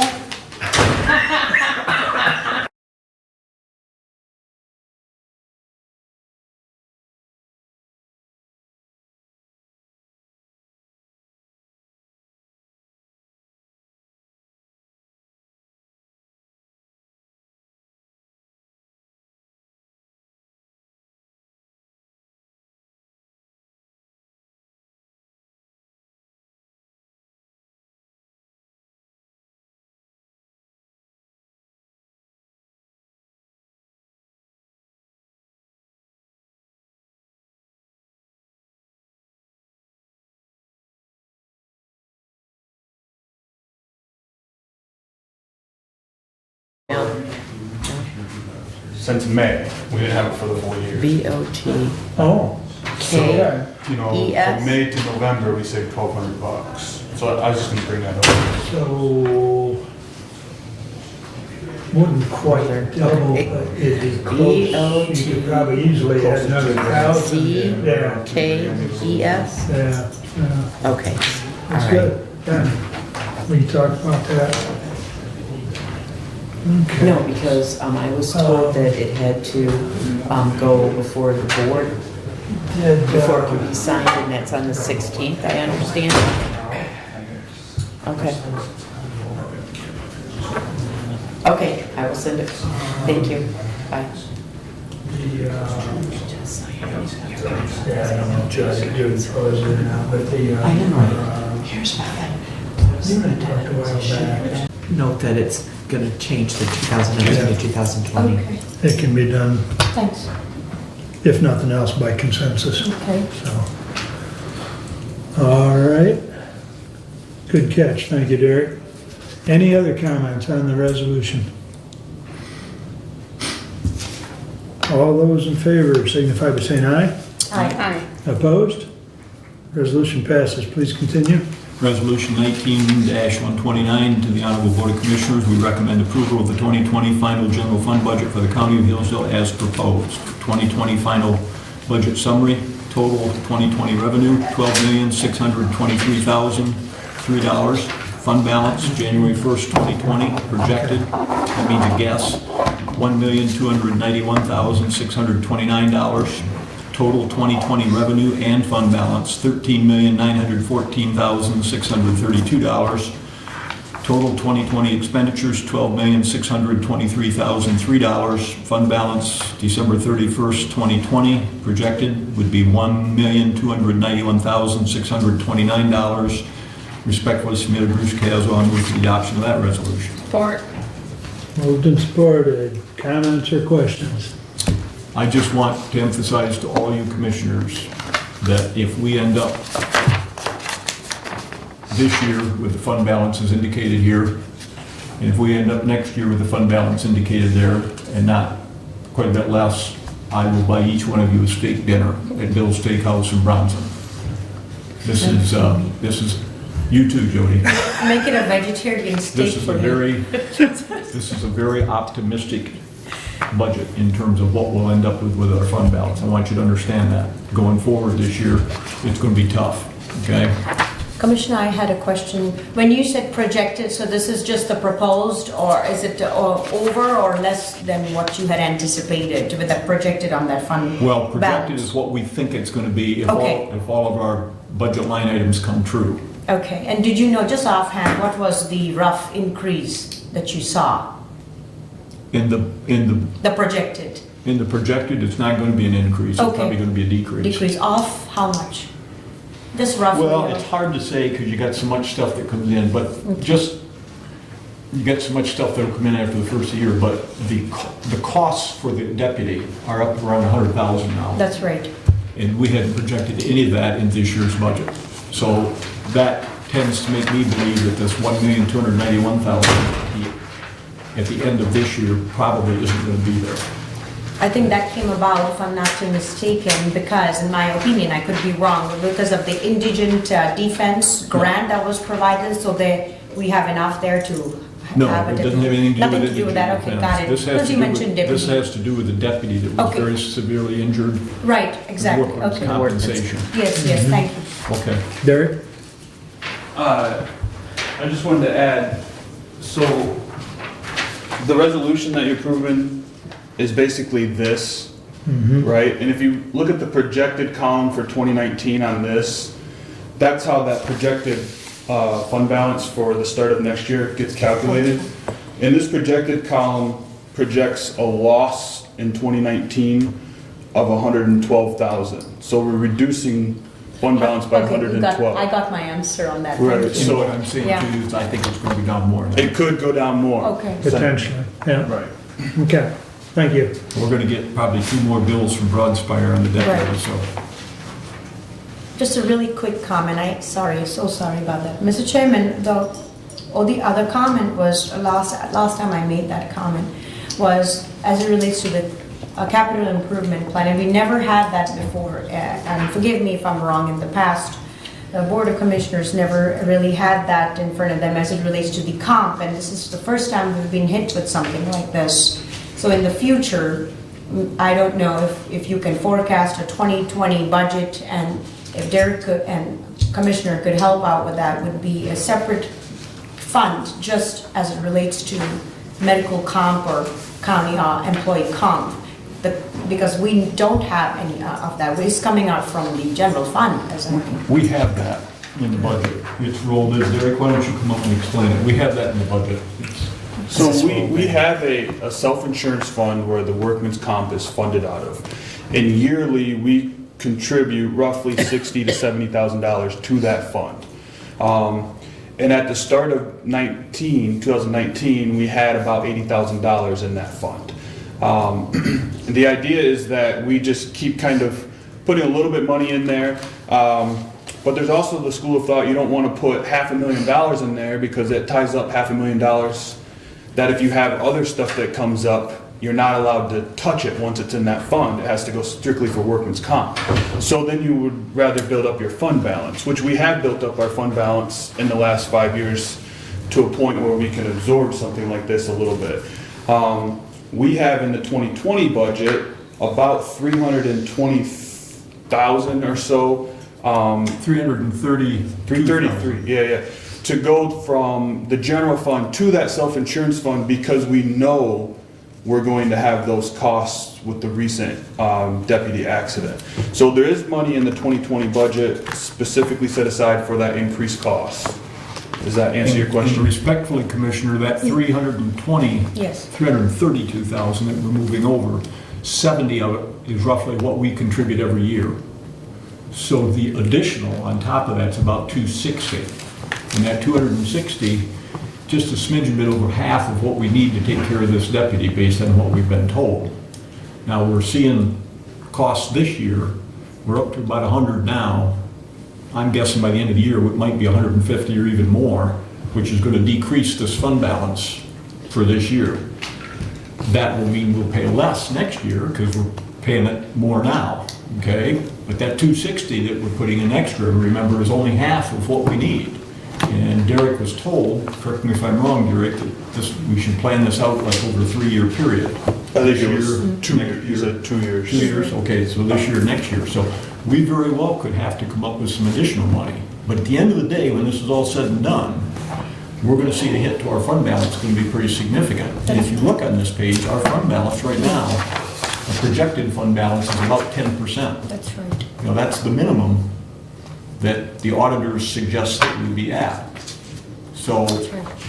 it's going to be pretty tight this It coming year. is, it will, that's right. Thanks so much, Derek. Okay. Anything else on Resolution 19-129? Roll call vote? Commissioner Carlin? Yes. Commissioner Brown? Yes, Commissioner Gaines? Yes. Commissioner Wiley? Yes. Commissioner Caswell? Yes. Passes 5-0. Please continue. Resolution 19-130, Honorable Board of Commissioners. We recommend the approval of the 2020 budgets for the special revenue funds, debt retirement funds, capital project funds, and enterprise funds of the County of Hillsdale. Respectfully submitted, Bruce Caswell. I move for the adoption of this resolution. or Any questions or comments? Hearing none, roll call? Commissioner Brown? Yes. Commissioner Gaines? Yes. Commissioner Wiley? Yes. Commissioner Caswell? Yes. Commissioner Carlin? And yes, Passes 5-0, please continue. Resolution 19-131, the Honorable Board of Commissioners, we recommend the appropriation of such amounts needed from the general fund, special revenue funds, debt retirement funds, capital improvement funds, and enterprise funds to pay claims against Hillsdale County for fiscal year 2020 to the extent that such amounts do not exceed the 2020 approved budgets for said funds. All department heads are expected to comply with Public Act 621 of 1978 concerning their respective budgets. Any expenditure over the authorized budget amount must be approved by the Board of Commissioners' recommendation prior to making any such excess expenditure. Respectfully submitted, Bruce Caswell. I move for the adoption of this amendment. I second that. All right. Any comments, questions on 131? Hearing none, roll call, please. Commissioner Gaines? Yes. Commissioner Wiley? Yes. Commissioner Caswell? Yes. Commissioner Carlin? Yes, Commissioner Brown? Yes. Passes 5-0, please continue. 19-132 to the Honorable Board of Commissioners. We recommend that the Hillsdale County Board of Commissioners, in accordance with Section 4 of Michigan Public Act 152 of 2011, adopt the options set forth in that section of the statute, and that, effective with the medical benefit plan coverage year beginning on January 1, 2020, the county shall pay 80% of the total cost of the medical benefit plan for each employee and elected public official receiving county fringe benefits, and that each employee and elected public official shall pay 20% of such total annual cost. This will be for the calendar year January 2020 through December 31, 2020. Furthermore, we recommend that payroll deductions are authorized for this purpose. Respectfully submitted, Bruce Caswell. I move for the adoption of this amendment. I support that. Any comments or questions? I just have one question. Yep. So we handled the HSA portion separately, so that's why there's nothing. Go ahead, Derek. This covers the HRA and the HSA.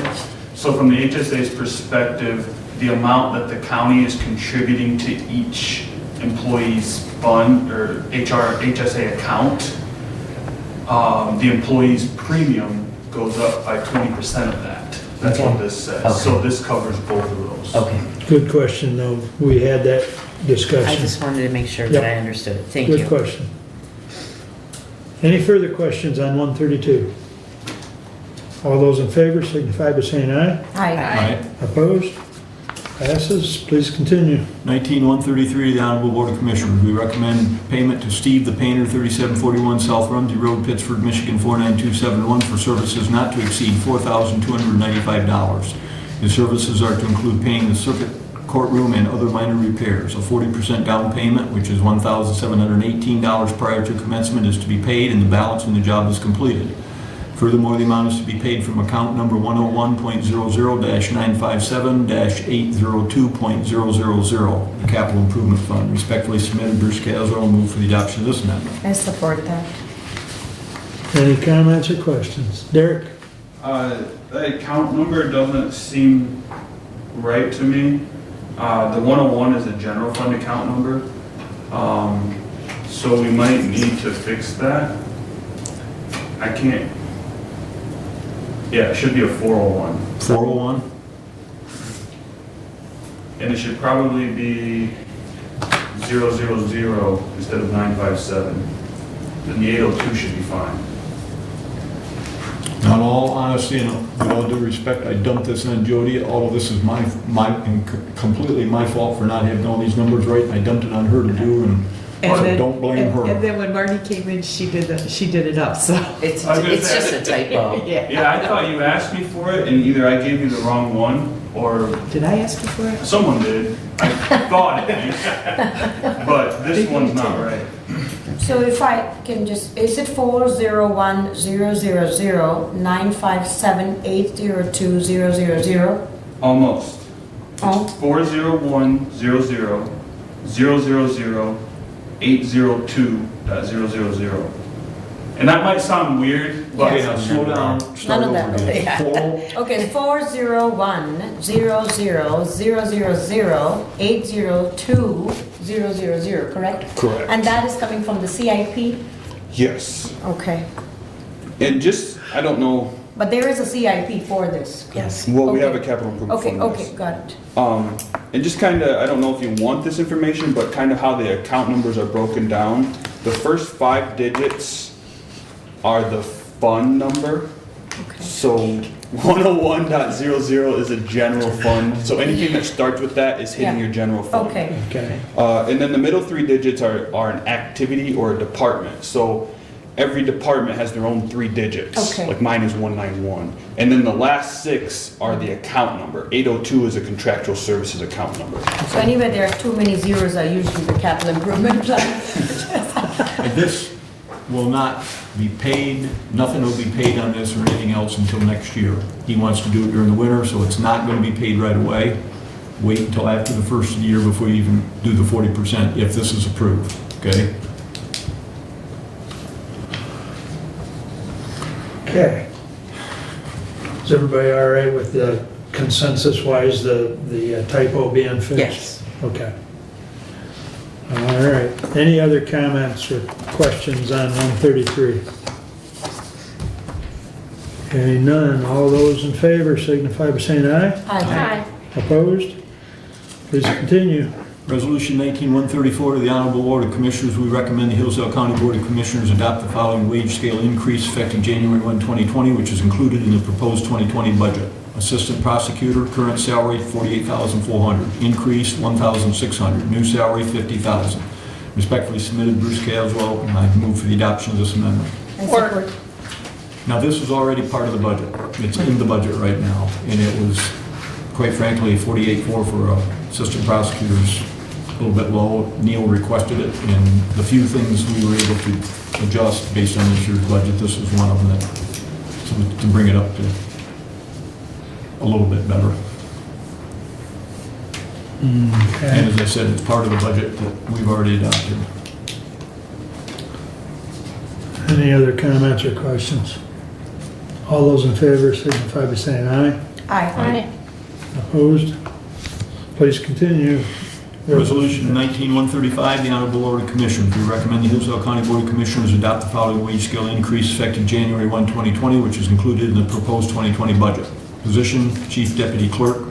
Current annual salary, $40,514.40. Increase, $1,750. New annual salary, $42,264.40. Respectfully submitted, Bruce Caswell. I move for the adoption of this amendment. Support. And this is already part of the budget as well. Ruth and I, when we went through everything and sat down and talked with people, there was lots more requests than this, but these are the 3 things that we could afford, so. And this is Judy, and she has gotten the regular small increases that everybody else has gotten. But she She's hasn't gotten anything else besides that. and she does a lot of good yeoman work in that office. She's very Particularly with Marty being out, to that. she's picked up a lot of stuff and she's worth it. Probably worth 10,000 more than that, but Probably. that ain't gonna happen. We just need to have a talk with the lottery commission. Yeah. Pull our numbers. Anyways, any further comments on 135? Hearing none, all those in favor signify by saying aye. Aye. Opposed? Resolution passes, please, excuse me, please continue. 19-136, the Honorable Board of Commissioners. We recommend the Hillsdale County Board of Commissioners adopt the following wage scale increase effective January 1, 2020, which is included in the proposed 2020 budget. Position, County Finance Manager. Current annual salary, $58,668.88. Increase, $3,000. New annual salary, $61,668.88. Respectfully submitted, Bruce Caswell. I move for the adoption of this amendment. I support that. Resolution. Any And comments? this is finishing up what he was promised a year ago, and I will tell you, he told Ruth and I that he'd just as soon not take it this year, and I told him to shut up. It was promised, and he was going to get it, and he has, without a doubt, saved us much, much more than that with his knowledge and his ability to handle things. And he's very well thought of by the folks in the county government and the elected officials, and he does an excellent job. And I can just tell you from Mark's and my experience on the health department, if you hire a yahoo that doesn't know what they're doing, that fella, a few people back, cost us $80,000 in general fund money because he didn't properly allocate money and pay attention to duties. So money can go away real quick if you have somebody that doesn't know what they're doing. So. All right, any questions or comments on 136? Buy your wife a nice Christmas present, Freeman. All those in favor of 136 signify by saying aye. Aye. Opposed? Resolution passes. Okay, You may before I continue. go on with the little bit of other stuff I've got, I want to thank Ruth and I want to thank Derek for the job this year. This was the hardest budget that I've ever had to handle, with the deputy getting hurt and having to come up with that money and so on, and it makes it very difficult. But one thing I want to warn you all is that we have like a surplus in the child care funds, and there's like 2 or 3 of them. And we've always had a surplus in there in the past. And the reason for that surplus is if we get a child who has a lot of emotional problems and they get put into residential care, it can cost us $50,000 a year for one kid. Okay, that money has been depleted in those funds. It's down. So this next year, we're kind of walking on ice here because there was no other place to get the money. So I want you to understand that, and in a year from now, the hope is that we'll be able to replenish some of those monies back into those funds to cover us. Now, we had a child this year, at the beginning of the year we were dealing with, that was going to run us $50,000. Well, we got partway through the year and the kid ended up coming along. They put him with a really good person and they brought him along pretty well, and it ended up not costing us that much. It could go in the other direction. And those are wild cards that you just don't know. And I've had people approach me and say, well, how are you going to come up with $500,000 in the budget? And if you've got $500,000 in the budget to take care of this deputy, then you must not be budgeting your money wisely and so on. Well, I'm just telling you, this is a big chunk of the money that we got, and if we have any children this year that have severe emotional needs that come through our court system, we could be hurting. There could be some money that we're going to have to take out of the fund balance and drain that down even further. There goes my steak dinner. So I want to be upfront with you and have you all understand it. And the cupboard is much barer than it was a year ago in order to pay for this. And a year from now, it's going to take another year to replenish. It won't, if everything goes according to Hoyle, it won't be as narrow next year as it is this year. But there's still going to have to be some dollars set aside to replenish some of these coffers that we've drained in order to cover this problem for this year. So, just so you know. Lifeways is proceeding ahead, looking at bids to accept for their building over in Jackson to make it into both a physical and a mental health care facility, so they can handle everything at that one facility. They continue to engage in talks about what they want to do out here at Care Drive, and they're talking about taking up the rest of that space that I think Integro is in right now. They indicated to us at the last meeting that they would give Integro a 90-day notice. I've made it clear to them that we're not going to tell them, we are on a month-to-month contract with Integro now, but we're not going to tell Integro we get out until we have a signed statement from Lifeways that they will take over all that space. Randy, I should have that by the end of the day. okay. That signed statement? Yes. Okay. I requested a formal letter this morning from them so I could bring to the board. Oddly enough, we talked about that yesterday, so. Well, we talked Thursday, what's today? Last Thursday, we talked about it. And Mary Beth, I told her before, but she gets so much stuff she has to remember. She'd forgotten about it. But I said, we are not going to kick them out and lose that rent and then have you guys decide that, well, we don't want to do that. So you give us a signed statement that you'll move in and accept whatever the rent will be, and we'll go from there. So. And their rent is higher than Integro's. Yes. So there would be a little Lifeways is higher than uptick in income there. Right.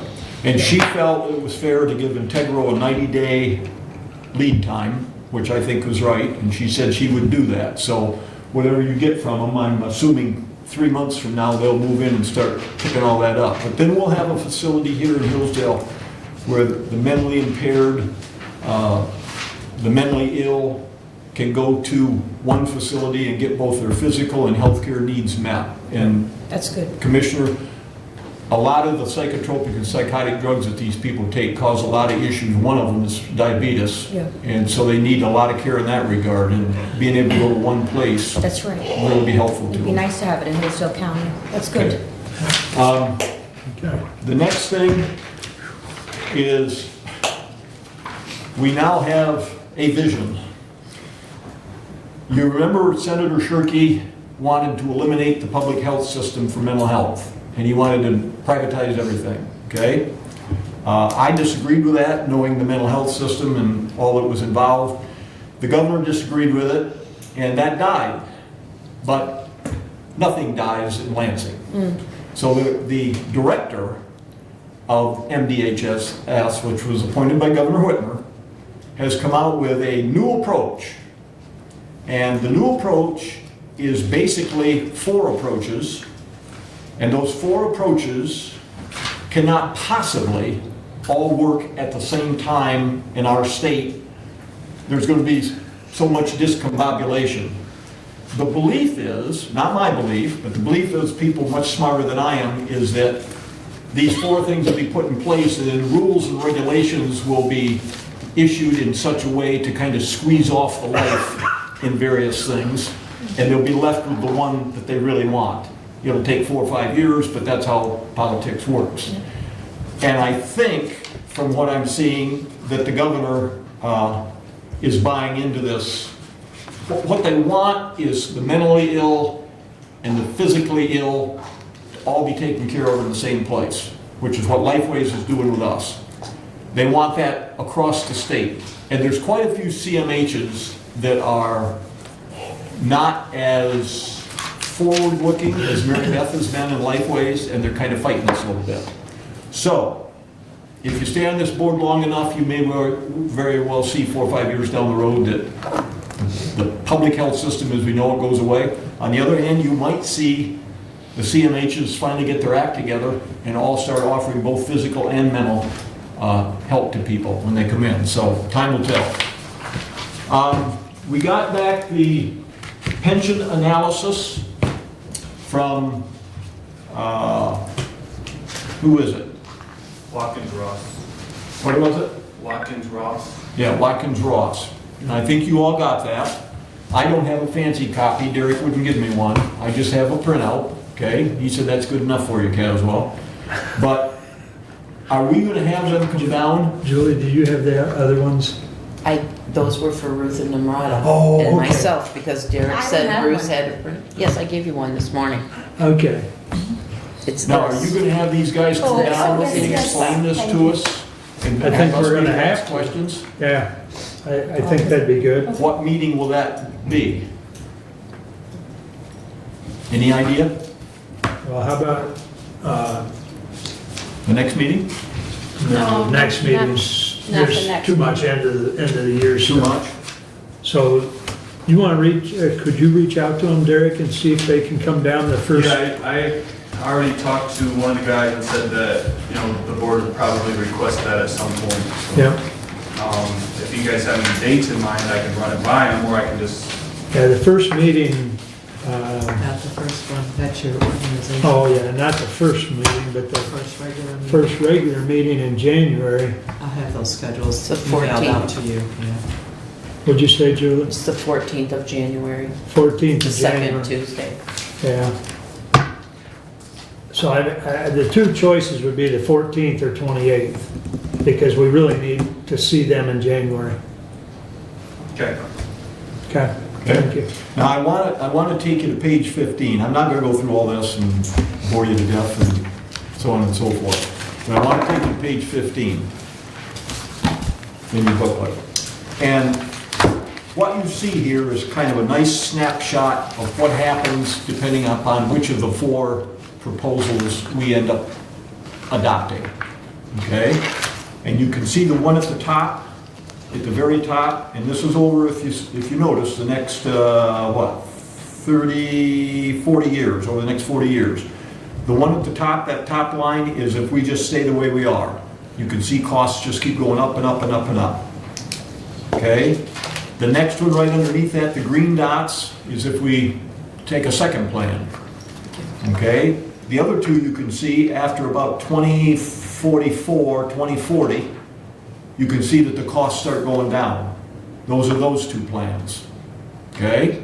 So we have a significant issue to take care of here and understand clearly the implications to our employees as well as to the taxpayers. That's right. And try to pick a plan that into the future, well after we're gone off this board, is not going to handcuff the county taxpayers to something that's going to be very unaffordable, but also not end up hurting our employees in terms of what they've been told that they're going to get when they retire. That's right. So that's the decision you're going to have to make, but that just gives you a really good snapshot of what we're talking about here. So with that, the only other thing here, Derek, you want to talk about the cars? Yeah, I don't have a lot to say about it. I just, I passed around that sheet, kind of orange. I didn't get one. You should have. That's okay. I can share with Bruce. Thanks. What that is everybody who has used the county vehicle. Keep in mind this started right around the beginning of May, and it's through beginning of December. The $4,000 savings, that's basically how that's calculated, is taking what we paid for the cost of gas versus what it would have cost if we paid mileage for that same trip. So potentially we save roughly 48 cents a mile by providing the vehicle. And then I show the lease payments there, what we've paid for lease payments, and the net savings that factor in the lease payments. I think it was around $2,200 that we've saved by having access to the county vehicle. So this is what we actually saved was $1,200, $1,242.24. Yeah, $1,200. And that's, keep in mind, that's May through November, so for a full year, it'd be a little bit more than that. And also, I think, toward the beginning of this implementation, departments weren't fully aware of its availability. Now that they are, I think usage has been pretty steady. One thing you'll have to decide, though, is this factors in everybody that uses it. And the way the policy is written, it doesn't disclude 911. So that's not necessarily $1,200 savings to the general fund. That's $1,200 savings total. Anytime a 911 person uses it, that's saving to the 911 fund. But it's still taxpayer savings all in all, no matter how you look at it. So taxpayer savings are higher because the 911 isn't on here. they are. No, on it there. is. They are. on there. No, it's included, so what he's saying is the 1242 is not a direct saving for the general fund.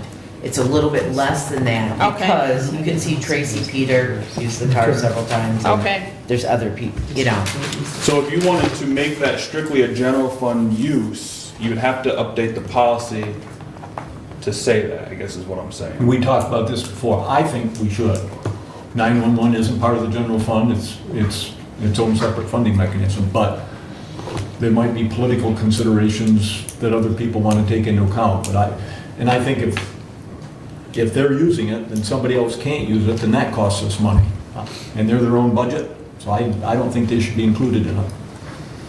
But that's So- my opinion. But you're saying, Bruce, they can use the car, you're just saying the savings would all go to the general fund, not to any to 911. No, I'm saying They can't there's no use the way to car. get them to have there's no way to get their savings commissioner into our general Oh, fund. I see. Because they're not paying the mileage. That's out of their budget, Okay, okay? yeah, So I'm saying we shouldn't allow the car to be used by them. okay. So that's a fight for another day. But we should probably decide it, we should think about this, and we should probably decide what we want to do for the last meeting in December, and get it started one way or the other, at the beginning of the year so that everybody knows. Well, I can bring this up at the meeting next week if you want me to, that we're considering not allowing, because we got the car specifically to, you know, to, so that the savings could go to the general fund, and when they use it, that's not what's happening. Yeah. I think that's the way it's outlined on the contract, isn't it? So for having 911, they're a separate entity by itself. Correct me if I'm wrong. I don't remember how that's worded, but I think it's open to all county employees. We'll have to pull that up and bring it to the Okay. next meeting, and Bruce, why don't you plan on bringing that and put that as an item under Bruce, Jody, if you would, for the next meeting. We'll have to pull that up, Okay. because I don't remember the exact language in there, but we need to look at You that. can look at the contract, Yep, just to be on the yep. safer side, yeah. But, you know, to Bruce's point, it is costing us money if they're using it, because I remember one time I called for it and Tracy had it, Yeah, I mean, So- potentially, you know. We're So then you missing pay out. me mileage. we're missing out on general fund savings. Right, right. When a non-general fund entity uses it and someone else would have wanted to use it. But that said, there's also been discussion of another vehicle because people have called when it's been in use. Yep. I don't think I've informed enough people that would justify another $3,000 in expense. I don't think I've turned away that many people. But I'm considering to start tracking anytime someone contacts me and they can't get it. The only problem with that is we also have an online database that they can go to and look to see if it's available. And sometimes if it's not available, they won't even contact me, so I won't even know. Right. I wouldn't know to include that, you know what I mean? So my general feeling right now is no, it doesn't justify another vehicle, but I'm trying to keep an eye on it to see. And I will add to that, it obviously doesn't justify another vehicle because we have to pay another $3,000 lease payments, and we're that'd be only too much. saving $1,250 right That's now, so right. don't get another vehicle. Yeah, Yeah. but But the other Bruce, we piece don't of know that how many is- people are calling to, I've called several times and asked for the car and got turned down. So we pay I'm their just saying, we mileage. don't, I understand you're saying that based on that, but how many have we missed that we had to pay mileage to? Well, that's why Derek said he's I'm just saying. trying to track it, but with the It's ones not that that look obvious. online, that's an unknown. It doesn't seem like it to me. It doesn't seem like I turn away that many people. Yeah. Is there a way on your magic computer system, Well, that's true. when somebody goes in and makes a request, and the car's already being used, is there a way to track that that request was being made? Not with the technology we're using right now, which is a free Now, tell Holden calendar. Dave's rear and gear. No, but Oh, boy. if somebody walks in there and makes a request, It's not technically a request, it's first come, first serve. So I log in and sign it out. okay, so somebody comes in and Caswell's got the car leased out to go to wherever, okay? And somebody comes in and wants to go to a conference at Mackinac Island and they want to drive. It would be stupid to have Caswell use the car to go to a health That's not how department we're meeting doing when it. this person going all the way up there and back. That's There's a way It's to a keep first track of that come, technologically. first come, first It's served. that I understand, but what I'm saying is there a way to keep track of it technologically so that it can be switched? Well, yeah, that's another good point, and we can change how we're doing it.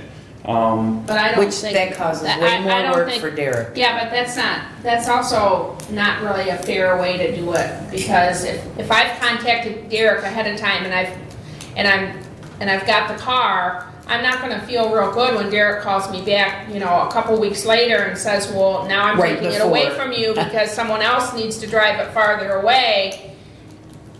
That's not, that's not a good vibe. Plus, it just creates a lot more work. How is he supposed, I mean, he's gonna have to figure it out each time then. Well, you can keep track, if somebody goes in and hits a site, every time you guys go in and hit a site, they know you're there. Because all the ads start coming up on the idiot box in front of you, you know, you're just looking for, you know, shoes or something, every shoe coming into the sun now comes up. There ought to be a way to track the fact that somebody, doesn't matter who, came in and was looking to request a car. and then they got turned away for whatever reason, but then we know that somebody requested it. Doing something like that could give us an idea. So that way you can track whether we need another car or not. Forget all the other stuff I said That about makes sense. switching it up, but just, That we makes know they sense. came in and they wanted to lease the car. There's no way of technologically keeping track of that? I can ask Dave to poll every time someone hits that website. But you could keep track yourself, Derek, of how many times somebody requests a car. Now, the loophole is, you're saying people might go in and they might look at it themselves and you don't know that. But if you could track how many times somebody wanted the car and it wasn't available, then we'd be able to extrapolate out for next year. Right, and Yeah, that's- we could have used another car And that, I mean, that's saved that's what I said I would do. The only issue is The the people- website hits. I can ask Dave to help with that. I think that might help it going on. Would it be simpler just to simply track how much you spent on the mileage? What's that, Jody? I just what Sheriff Parker said, can't you track it through your travel and mileage accounts? Because if you're not using that car, then that department's paying mileage to somebody.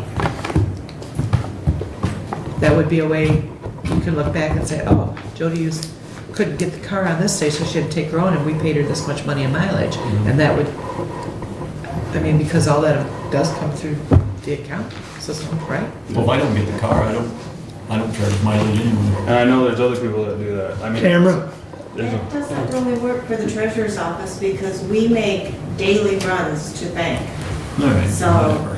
we're not gonna get the car for maybe a 5-minute run to a bank if you track the mileage because, It still hasn't come through. we've got anywhere between half a mile to a mile and a half every day. I'll work on it. All right, that's all I got. We'll look at this a little more at the next meeting, so, thank you. Any questions for Bruce before we let him off the hook? Okay. Commissioner Carlin, I'll come back to you.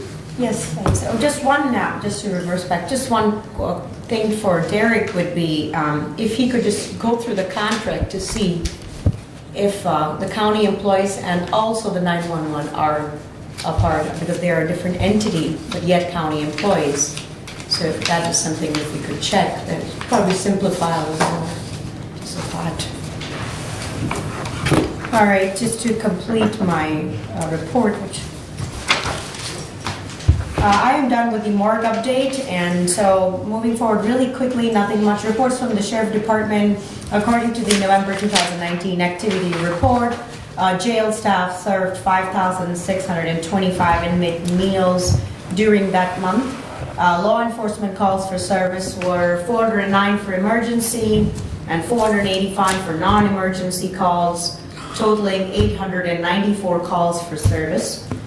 And under the Indigent Defense Grant, as per the plan approved previously, one full-time correction deputy was recruited to fulfill this grant a couple weeks back.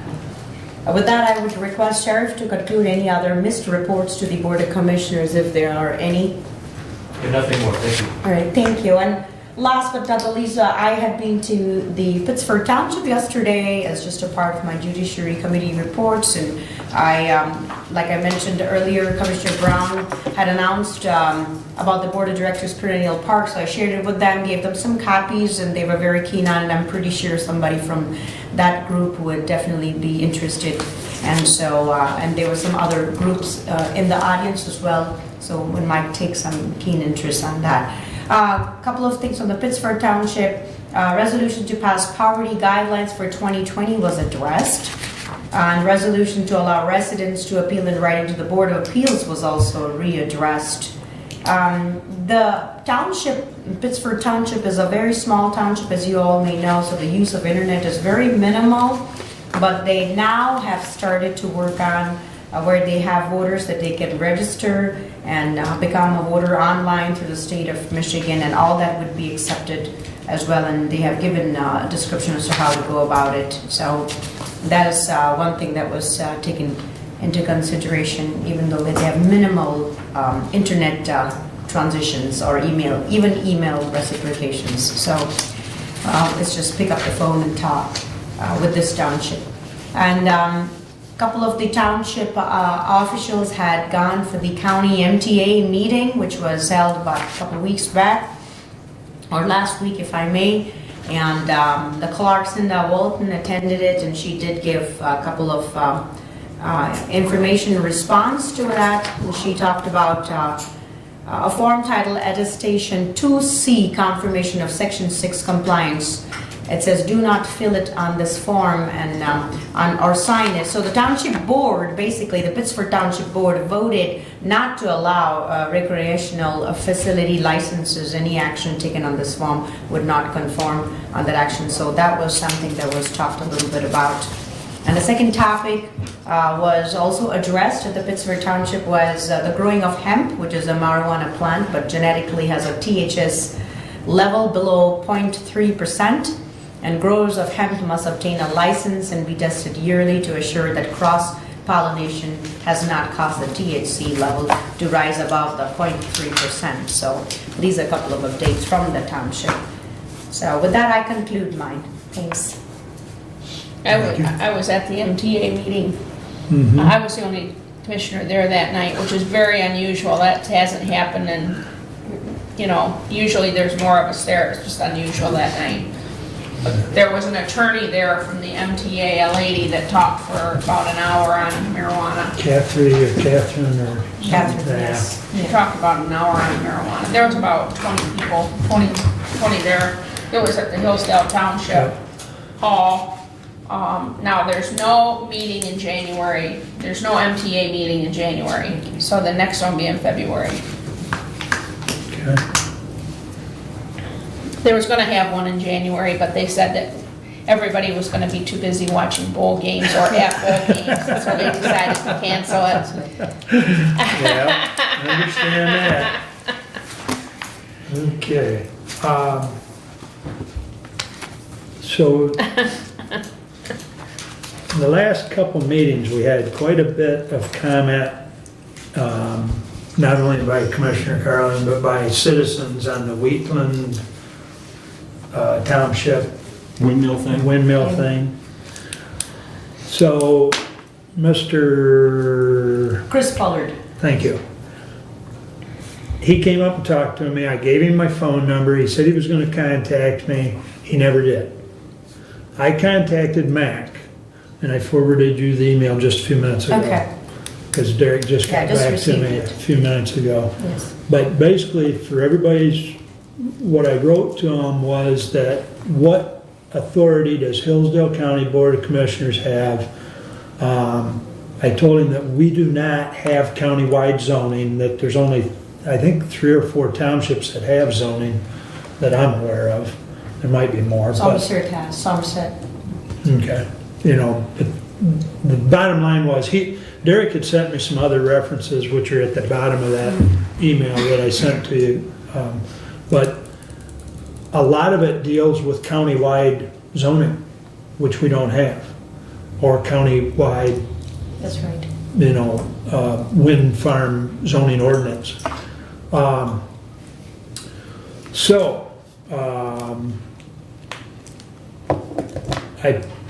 I asked him what authority we have over the actions by that township board or its planning commission.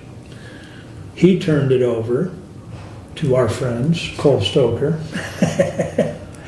and they replied that the county would only have authority over wind energy systems as a land use under an applicable county zoning ordinance. That's number 1. Number 2, even if the county had its own zoning ordinance, the county's zoning ordinance would not apply in a township that had its own zoning ordinance. And he references the MCL 125.3209. Thus, if the township zoning ordinance regulates wind energy systems, the county would have no legal authority to intervene in the process. Timothy Perrone, Cole Stoker, attorneys at law. So, this issue is done as far as we're concerned from our authority standpoint. What Because about, we don't have any authority. Correct. right, but what about when Chris Pollard said that we, as a board of commissioners, had the authority to remove, Wheatland Township? I asked him We to, I can- asked him to provide me with the MCL on that, okay? And he never called And he you? never called me and he never provided me with the MCL. Okay. And so, And they didn't, They would have told us, Ruth, if that was You know, possible. I would think, They're elected officials by their constituents. We Right. can't remove them I from was, office. exactly, so as elected officials, we are elected officials as well as they are elected officials. So if there is any dispute within the parameters as it relates to the elected officials in the township and within the taxpayers who have voted for them, it's between the group and the right, township I officer. know that, We right. can't have anybody removed, we don't have that kind of authority. He thought that we are a Right, higher yeah. authority than He did us. than they are. Yeah. We oversee them, or we're a higher authority than they are, God is the only higher authority, so. right? so, yeah, so I think we're done with this, you know, at Yes, least, Mr. Chairman. I would hope that we are. Anyways, moving right along, I did mention earlier about the health department building. Bruce and I are both familiar with the building in St. Joe County. Similar arrangement down there. And then when that building basically reverted back to St. Joe, much like ours is, going to revert back to us, the health department signed a contractual agreement with the county, and they lease it back, and I don't recall whether that was $1 a month, $1 a year, I don't recall, but It was a year. a year, okay, thank you. And then they also, in that contract, they take over all aspects of maintenance. Thank you, Julie. So we've got till August, but, you know, it's something we need to probably, and I talked to Becky briefly yesterday, and she'd fully like to pursue something like that. So, But they handle all the maintenance? Yeah, Yes. so we wouldn't be responsible. Well, what happens if they are chintzy on the maintenance? you know, it's funny you should mention that, because she thought that probably she ought to write into this agreement that there's a annual review of all those items and how they're being handled. So, You know, it's kind of like selling a property on a land contract. You got to make sure the people that are buying it are paying the taxes. yep, Because if you don't go in every year and check, and they don't pay the taxes, the property's lost and you lose it yourself. Not the people buying on a land contract. Both. Somehow, Yeah. if they're gonna take over the maintenance, if we're gonna do that, rather than us doing it and charging them, then we have to know every year. I mean, is the roof leaking? When are you gonna replace it? yeah, And I don't wanna see us end up, them walking away and dumping us with a building as a piece of garbage. we've got some time to work on this, but I think the starting point, at least my opinion, would be as we get that agreement from St. Joe County or from the health department, and just look at that and see what kind of, you know, how we want to tweak that agreement. Yeah. But it's something I'll try and get with Becky and Randy, and we'll try and get something January, February, and at least get the wheels turning, so. There could be a quarterly inspection by Randy or something Oh, written yeah. into that so that Yeah. we know the condition of the property. Exactly. Governor sent me a letter addressed to me, Wow. Who did? the governor. Did she fire? That's the letter I got when she fired me. It was the nicest firing letter I've ever gotten, though. Well, that's good. Well, I thought it was kind of funny, actually, when I started reading this, because it says, "Thank you for contacting my office about this important issue. I am grateful for your correspondence and the opportunity to respond. However, You never contacted her? yes, but it was so long ago, I had even forgotten myself, because it's on the aquifer issue. Yes. you know, it's like, my gosh, it took her the better part of a year to get back to me. And I'll have Jody file that or send it to you all, or put it in the packet for next month. How's that? Or next meeting. I just got that the other day, and with the holiday mail, it got to me later than it probably should have, because it was dated the 27th of November, but of course, maybe that was just the day. Anyways, at least I heard from her. How's that? So. That's nice. And last but not least, we have received the insurance check on the patrol car that was destroyed. Okay. And that is $16,000. I would like to move. Actually, I can't move. I would like someone to move.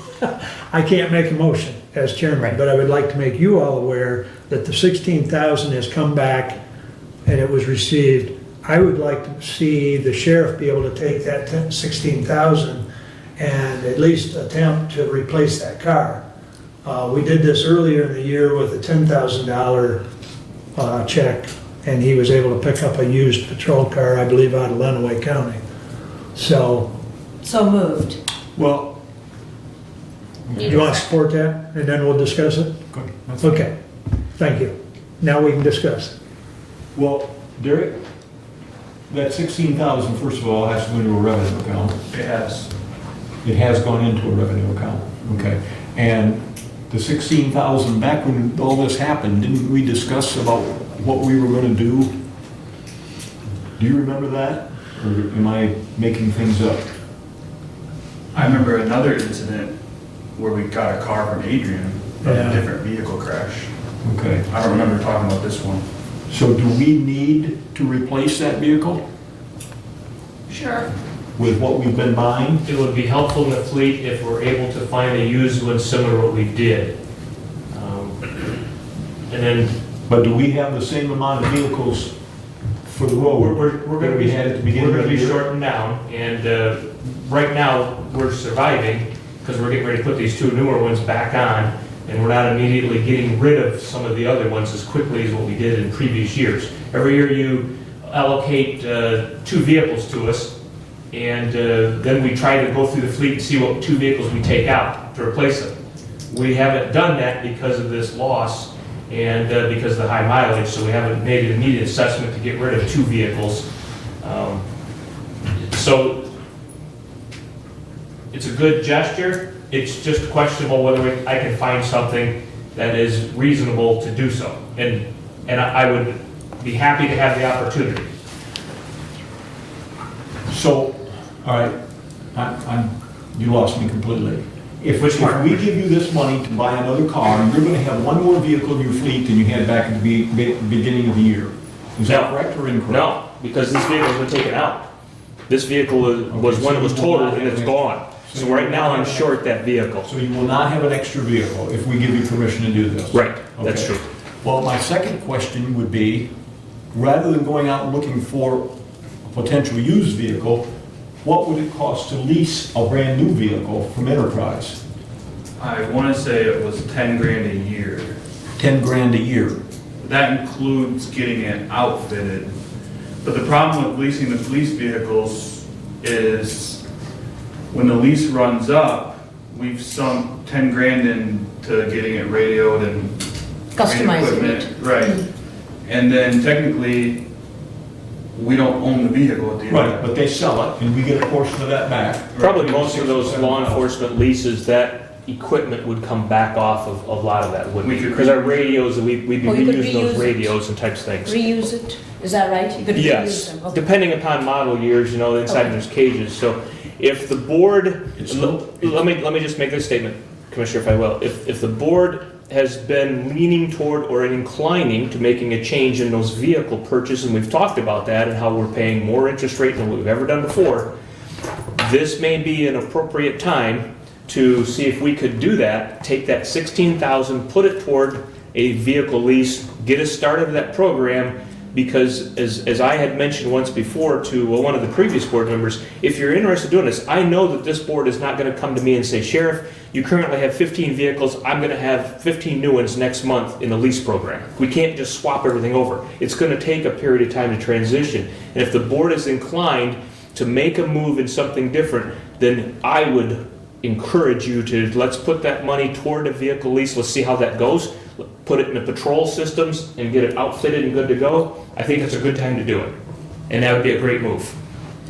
Well, the only reason I asked, throughout the course of my life, I always bought used cars because they were cheaper, even though they had more miles on them. Well, about 91, I went out to get a used car, and it was almost as expensive as a Saturn Ion, brand new car with no mileage. So the question I'm asking has to do with the mileage factor. Would we be better off leasing, and it's got no miles on it whatsoever, and you'd lease it for, what did Enterprise say, 4 years? 3, I believe. 3 years for the cop car. Well, I think we can alter that. Okay. We looked at a 3-year one though. But then you can sell it at the end of 3 years, and we can portion that back. Not as much as we do on the other cars, because their cars are a lot harder on them, but we get a portion back, 4,000 or 5,000, 6,000, okay? But we'd have 16, and if it's 10 to get it outfitted, to lease it and get it outfitted. The next year, 6 would almost be enough to take care of the second year. Then you'd have 1 more year to pay a lease on it. They'd have a brand new car as opposed to a used car. I don't know, I'm just offering it up, food for thought. Do we have to make up our mind today? In fact, I was going to say, rather than making up our mind today, this can be given a thought to, like what Commissioner did propose just now, and look into what these contracts are. 3 years, you said you can alter it 4 years, because even if you lease it, you still have to customize it. And so how much is the customization going to cost us? Will it be above the $10,000 per year? Will it be, I'm pretty sure it's $15,000 at least just to customize, $15,000 to $20,000 to customize it. We would need to, if the board is inclined to that, I think the two things are fold here. One is, there is that $16,000 to come in revenue from the insurance check, which has taken us out of a vehicle. I would request that the board give Derek and myself a chance to confer on this, find out exactly the expenditures, and then make a presentation back to you what could be done, and this would be a good way to step into or look at if leasing is going to be a functional way to That's right. outfit the sheriff's office with cars I for the would future. support that. So in that regards, Withdraw do you your need me to motion. withdraw just- my motion? If So you and the maker or the supporter So I are withdraw friendly my with motion. withdrawing, we'll take that route. I'm always friendly to the commissioner. Okay.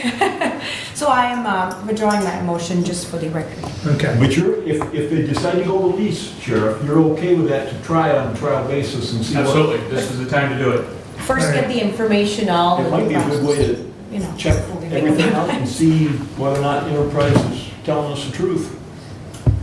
Is there any way we can get that facilitated? I mean, as far as the research done in 2 weeks? Okay, we'll look forward to more discussion on that. Did he say yeah? Yeah, he did. Derek was sitting there and the sheriff was going like this. I like that. Keep it light. Not All right. moving. All right, very good, thank you. Okay, that's all I have unless somebody's got a question for me. That brings us back to public comment, I believe. Yes, anyone wish to address? Everybody wants to go to lunch. All right, thank you all for coming. We'll jump to additional business. Julie? I just wanted to note that Mark and I are working on the department head reviews that were requested. We had, I believe, 5 total. We've completed 1, and the other 4 will be done, and we'll give a report at the next meeting. Are we using the job descriptions? Yep, got it right here. Yep. I'm up to the school, working up there, and their job descriptions are worse than our job descriptions, if you can imagine that, so. They haven't done anything since '92. Jody printed them out for me, and Julie and I both got a copy, so we're good on that. So, Also, I just want to note that I will be out of town on the 26th when the next meeting is. Oh. And so I can, I guess, call in. Okay. Okay. Florida? Yes. Citrus. Visiting parents and aunt, and then I'm You going keep to go going to the down there, you're Central gonna end up Bowl. moving. No, Not to Florida. I love visiting Florida. I'm never gonna live there. Donald Trump said the same thing. I know, Go ahead. Talking about appraisals, I don't know how far we've reached on that, or are we going to do starting January of 2020? But I have a very short appraisal suggestion or performance evaluation for the sheriff department. This is what they usually use, only 2-page, simple, nothing extravagant. So on the basis of that, the job description or the performance evaluation, if that can be considered to do, and sheriff department will do it, the sheriff will do it for his department. But I think if we can consider doing that for the rest of the employees as well in the county, that would be great. If it is coming down to January, so be it. As per to whatever the suggestions of the Board of Commissioners is. And the second thing is I'm going to have a very exciting tour today at 12:30 of the 911 dispatch. So I'm very looking forward to meeting with Doug Sanford and working with the entire committee and the staff. So they're looking forward to seeing me. So. You'll enjoy it. Thank It's a nice facility. Sure.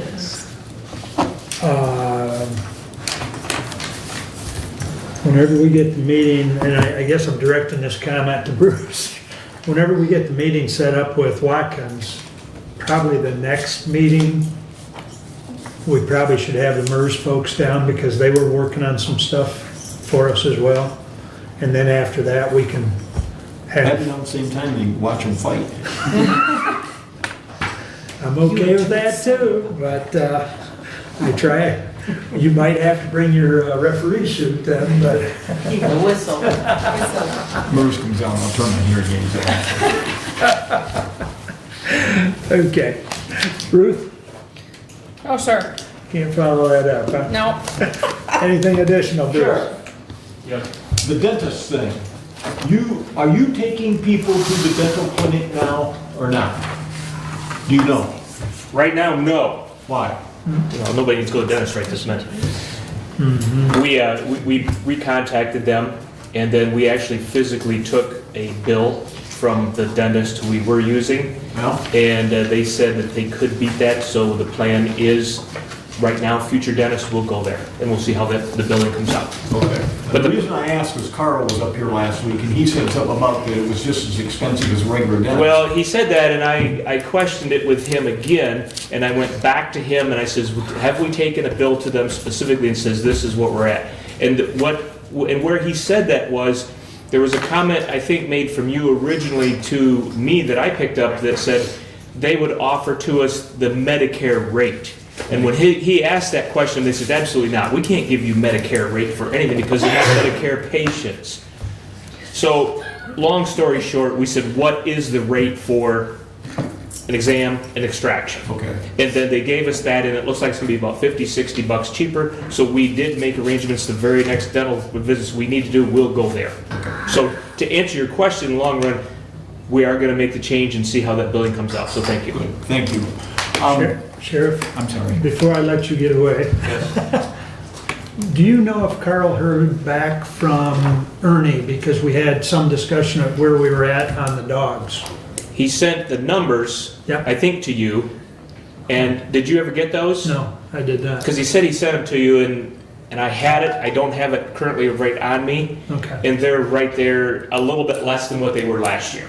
okay. But overall, I can tell you this, that the program has worked best for the county. We have saved money by doing what we're doing. Okay, okay.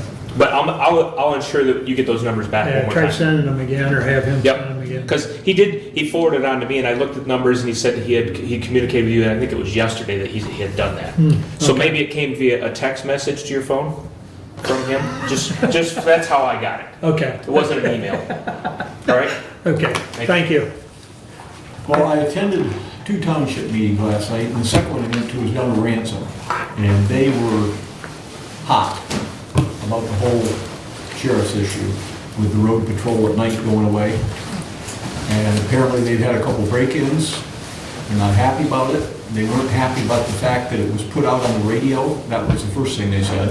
They said, if you're gonna do it, don't put it out on the radio and let every crook in southern Michigan and northern Ohio and Indiana know it. The other comment that was made, and I'm just telling you what they said, the other comment that was made was they felt that this was something that was done simply because the millage didn't pass.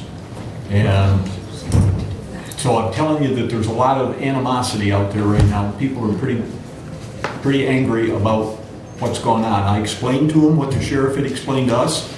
This isn't an issue of money. We have the money in the budget to hire these people. It's an issue of getting people and having the bodies there. And I explained to them the overtime that the other deputies were going under because there were 5 positions open, and the strain that was putting on them and their families, and it just couldn't continue. They kept coming back to the issue of shouldn't have never been publicized, that this was happening, it should have just been done. People of goodwill can argue over that point, both directions. And so I'm just reporting to you guys, I don't know, Jody smiled, so apparently she's heard similar kinds of things, so I just want you to be aware of it moving forward.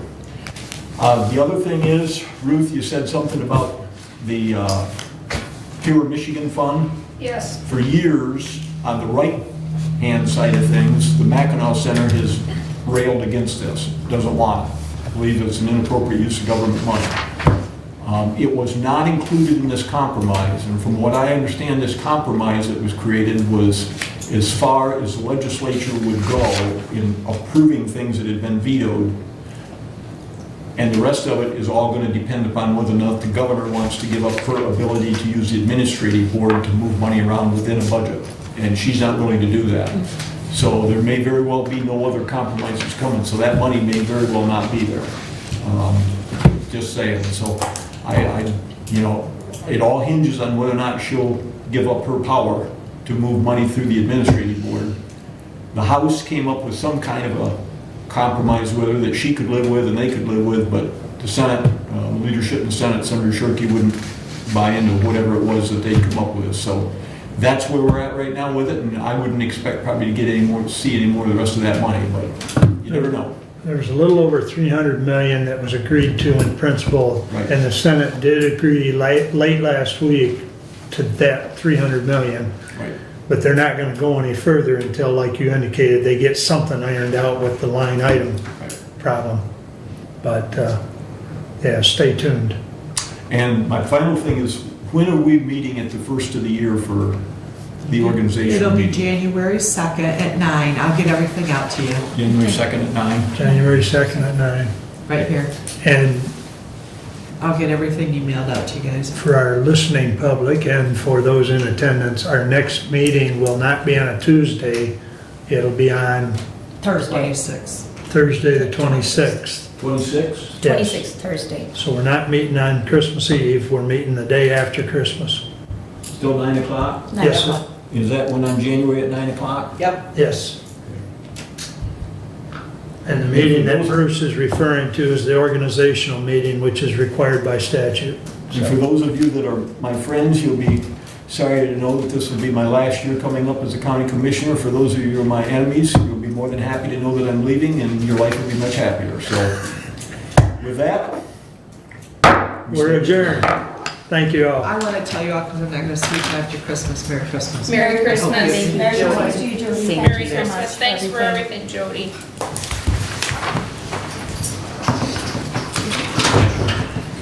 yes, sir, boss. I had an email